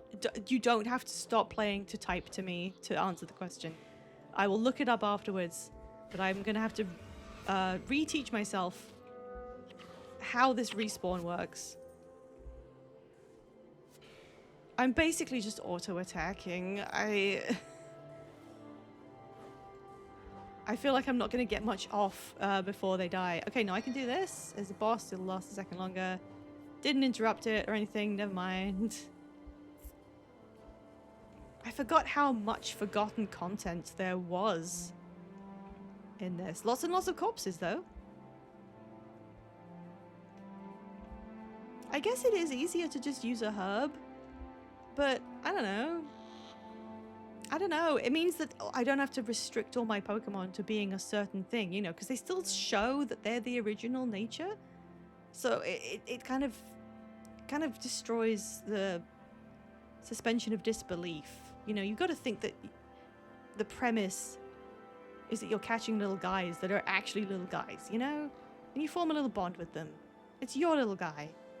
And it does distract from that if they've all got jolly natures. Okay, you're a salt spray dragon. Okay. So it does help the immersion, sure, but a part of me just felt so betrayed. I'd set up a whole thing. I prepped. And then it was just didn't work anymore. And it took me like an hour to notice. That's just kind of sad. I'm just walking behind you guys, picking up the money that you've dropped.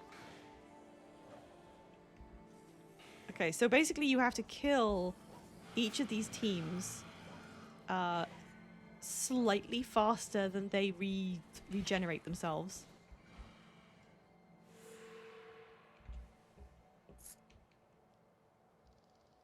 Is a strategy to post your heroes like at the dais where they respawn or something? I'm trying to remember. Okay, now the time elapsed has gone down to a minute. I'm not understanding this. Absolutely, I was not getting through this with my team on my own. Let's grab these and let's grab these.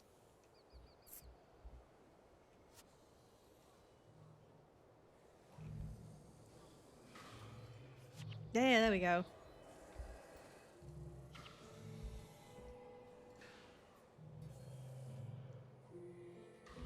That guy just teleported. He can't do that. Oh, no he didn't. He's back there.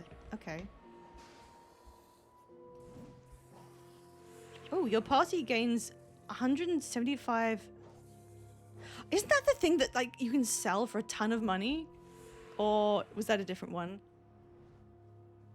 Enemy team has been resurrected. This is really fun. I rarely get carried in games. I'm not trying to have a huge dick about it or anything. I just don't...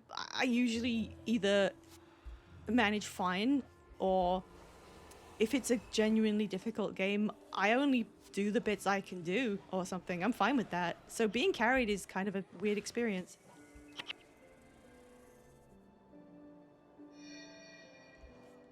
Okay. I couldn't even click. Okay. I couldn't even click on it. Okay, we're done. Oh boy. Under the scrutiny of the gods, I am going to your watch it though, souls because will I am be documenting pure, the game. Your bodies cleansed. You are ready for the next Who phase. did this voice? Okay, so there's one more. And I don't remember. I remembered the first one the most, because it was difficult. And I remembered this kind of pitting you against the forgotten section. I remembered that. The last one is Ilona Reach, and I do not remember it.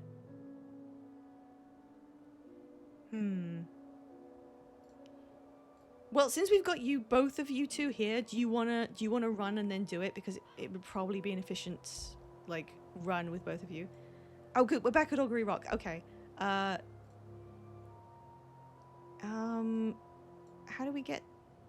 do you get there the easiest? Sorry, I'm just checking the map. It's the one with the splinter mines. I don't remember this, and I think I will remember as soon as we get to it. Do you guys know, is it easier to get there from here, or if we... Oh, okay, no, we're going. That's fine, that's fine. If you know what you're doing. I was just debating whether it was better to go to... Wait. Destiny's Gorge. Destiny's actual gorge, like from Path of Fire.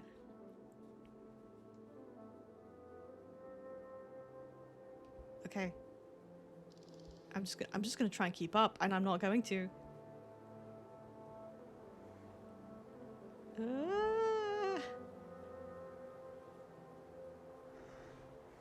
My one hope of being relevant is if you manage to, I don't know, get in trouble, overpull, and don't run fast enough.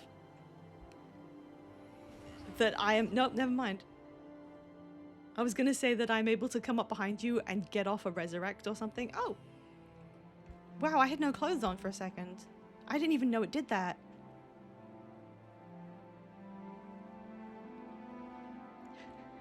Can I watch? No, I can't watch you from behind, no.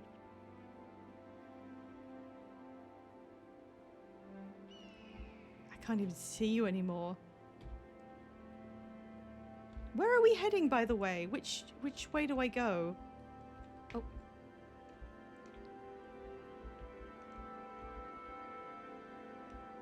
Is it this way? Uh-oh. Uh-oh. What? Oh, that's where the transition was. Okay. Now, which map was this? Was this the one that has a load of deep troughs through the sand? It's another ship. The idea of putting, like, ship sets, like, look at that. To me, that's just gorgeous. Just conceptually. Something that was clearly built out of parts of a ship. Maybe it's a guard tower or something.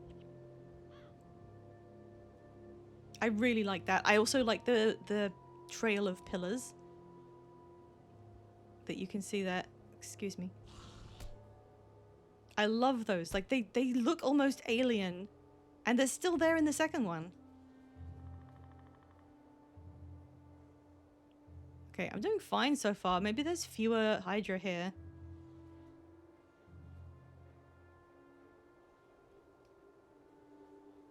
Uh-oh, scarabs.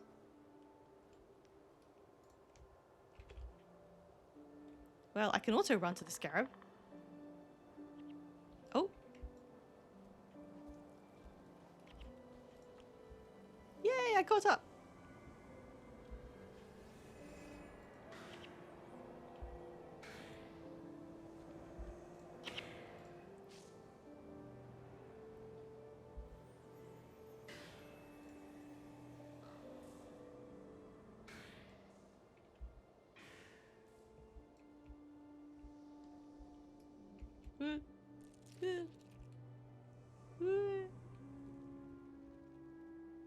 Okay, wow, it looks like a giant salt flat or something.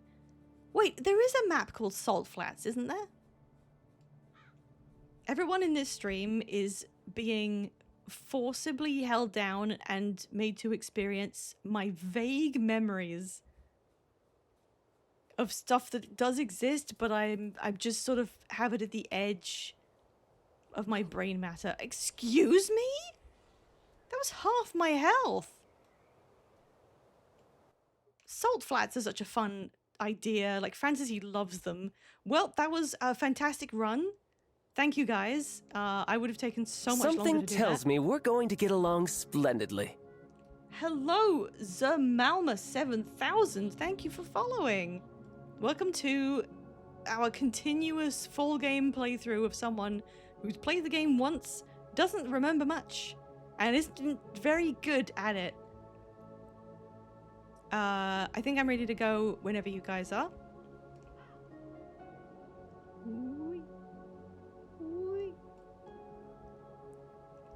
You're doing great. Oh, thank you. I'm really not. It's my stream helpers are doing everything. There's a reason why I picked the Jester logo.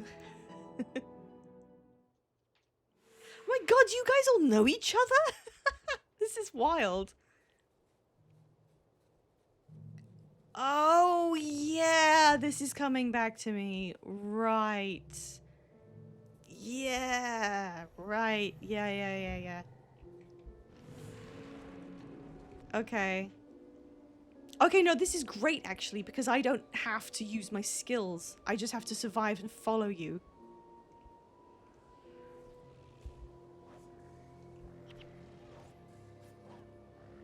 Okay. So I know you said there's mines. I do remember that. Oh my god, these pools look gorgeous. Look, they're sparkling and everything. That's such a... Look, you can even look right into it. And I love these, like, slightly rainbow effect thorny bushes. Yeah, I apologize. I am gonna be, like, gawking over scenery. The priest's bones? Is that the bonus? Haha. Haha, bonus. Or is that actually where I'm taking this? Mission objectives. Fucking hello? Was that the mine? Okay, he's not doing anything. Oh, you already activated him. I'm stupid.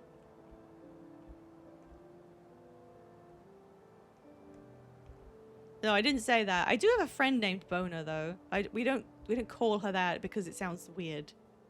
But it's just been her internet name, like, forever. And it would be weird to change it.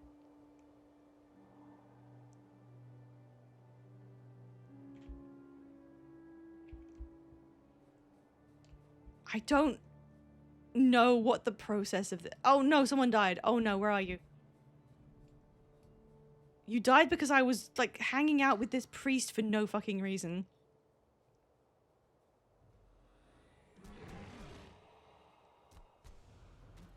God damn it. Couldn't even pull off the resurrect.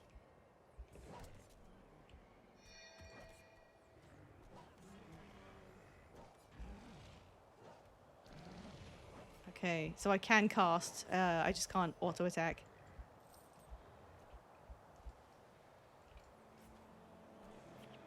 Okay.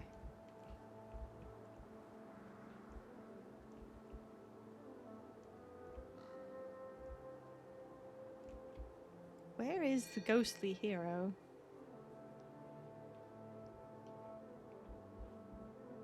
I can see a lot of mines. Oh.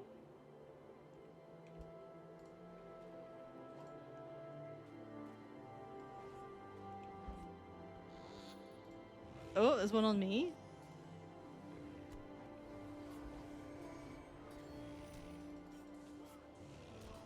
Okay. Okay. Where is he?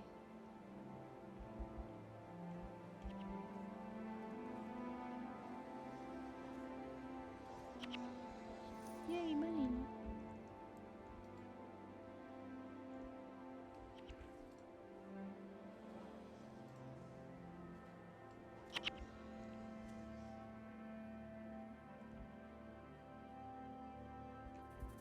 There he is. What does saying you move like a dwarf actually imply? You're really slow. Okay. Hang on, I'll just see what he says. Begins the test of the Alonians. This was where my people failed to ascend. When assembled, Okay, so this is where vision crystals came from. Oh, we got a time limit of 30 whole minutes to find 2 additional crystal shards. I'm gonna request we do not do the bonus unless one of you guys is like, I really need to do it. In which case, that's fine. I'm not even pulling my weight here, so I can't really stop you. I really need to do it. Okay, that's fine. We'll do it. If you are confident in being able to, because I'm not. I'm mostly going to be used for funneling crystal shards to the hero.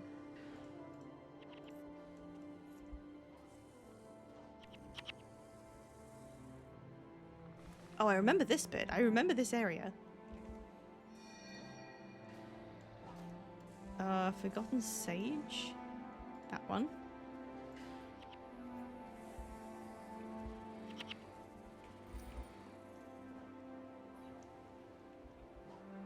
Are you going to do more of the story? I need one more player because my Ellie needs to do the prophecy story. I am looking for other players at all times. This is like an open join playthrough for anyone who wants to come along. I started over in prophecies from the beginning, and I'm hoping to go all the way through every campaign. However, this will be the last mission that we do tonight. I need to finish off stream and go to bed. So not like right now, but if you want to come back next time, you are absolutely more than welcome. Yeah, I'm sorry, but I will be back regularly. We play this on Tuesdays and Fridays until we finish the whole thing.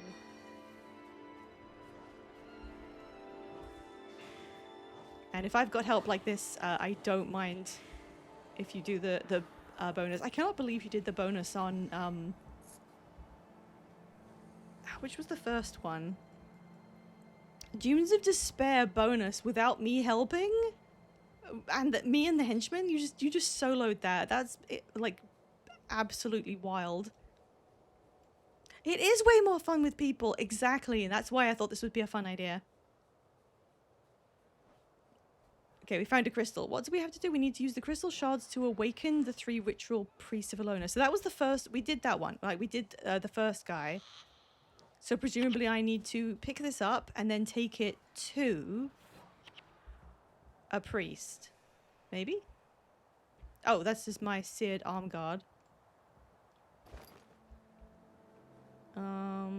Okay, I'll follow you. It's not only more fun with people, it's actually doable with more people. I couldn't even complete one of these missions.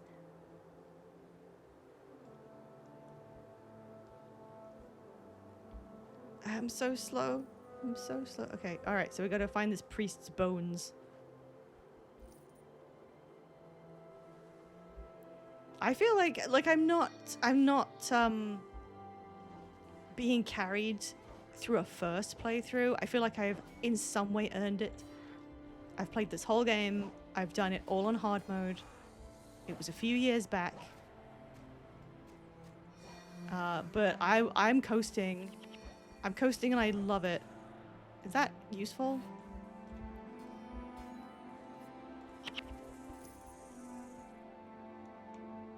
Okay, is that done? We've revived him. Is that done?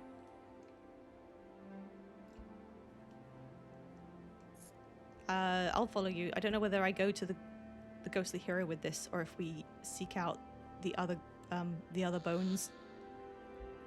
Bones time. I'm so slow. It's not me. It's the crystal. Oh my gosh, it's past midnight now. I need to go to bed. This is fun. Like, if I had hours left in the day, I would just keep playing. Let's just destroy this guy. Yeah, try and hit me all you want. I'm behind 17 alternative accounts.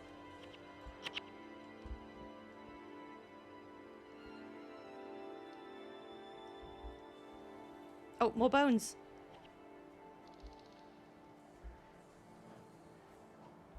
Yeah, like I would joke about like just staying up. I stay up until 3 a.m.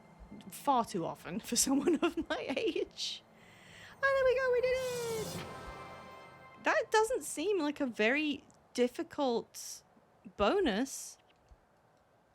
It's not too far away to get to these, and you only have to stand near them. Like, of all of these ascension missions, that seems very, very doable. Am I right in thinking this is the easiest one? Because half an hour time is, even if I was doing this on my own and taking it very slowly, that's a lot of time. The other ones are time limited much more stressfully. Okay, we're nearly there. Wait, does one of you have a crystal, or is it... have we not got to it yet? Where's the third one? Oh. Oh no.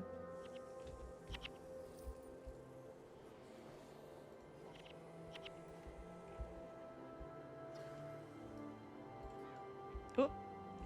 What? Okay.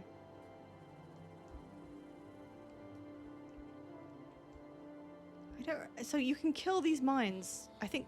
Did they respawn or something?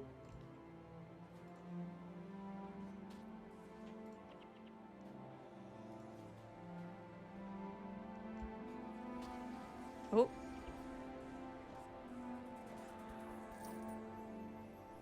Oh, that was actually a ranger boss, and I didn't even notice. They are so cool looking. What else could we play as in Guild Wars 3 that we haven't thought of? I'm like sort of positive they will make up a new race. They've kept the playable known races, 3 of them, restricted to the ones we already know about. Humans are obligatory. Coden are like the beast one now. Asura are like a little gimme, I guess. Oh, I shouldn't have done that.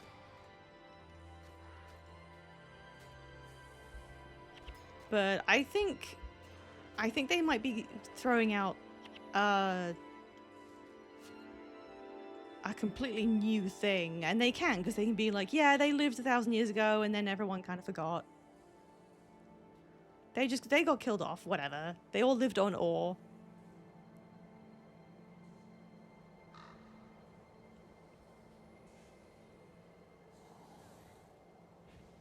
Well, one of us will resurrect you for sure.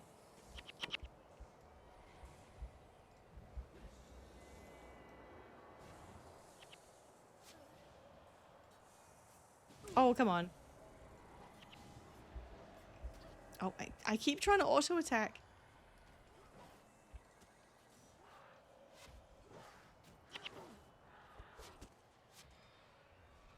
Okay, we're nearly there. I think. This is an elementalist boss. Come on. Yes. That was satisfying, that one. Okay. We got him. Where do we go? Oh, the mine is up. These things, Guild Wars 2, just like, I pretended these didn't exist. Oh shit, there's another boss over there. We'll just walk around him. I'm so slow. Oh, wait, what? Where did you go? Uh-oh. Which way did you,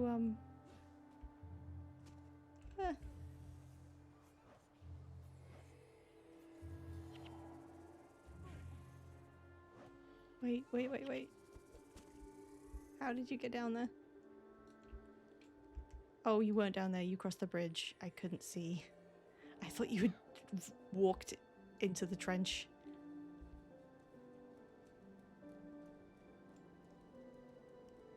Okay, where is he? I can also walk. Yes, I can stretch my arms. Thank God they allow you to play games like this. Goes the hero. Here he is.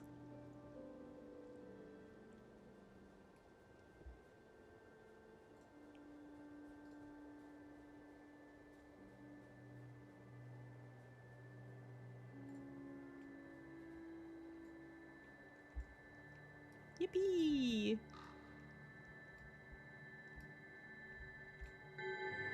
Oh God, the sound. Crystal is complete. Your day of judgment at Augury Rock is near. The gaze of the gods shall be focused upon you, and your path will be made clear.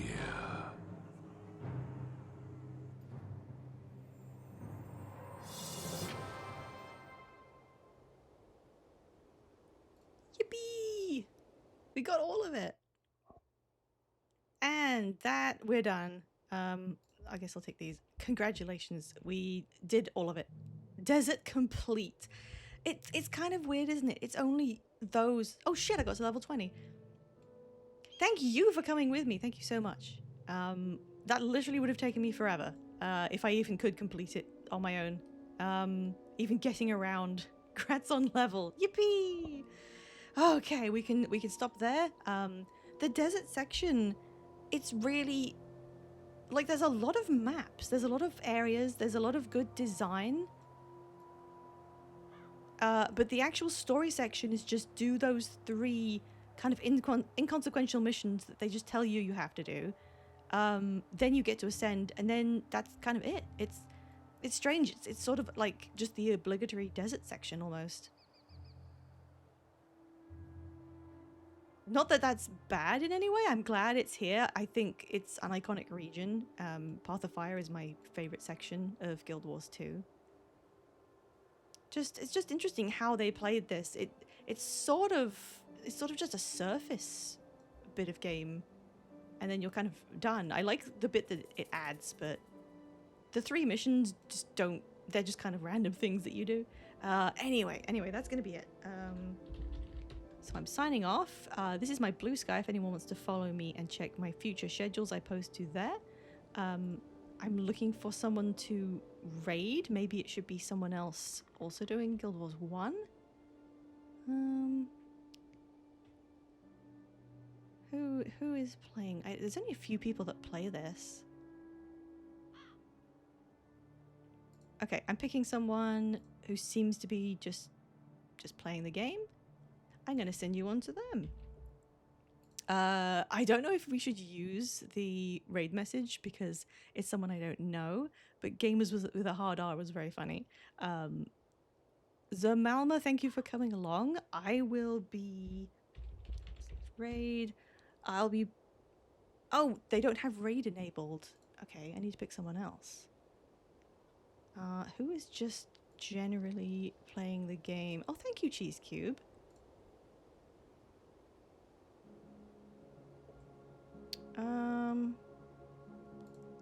There's just not many people that stream this apparently.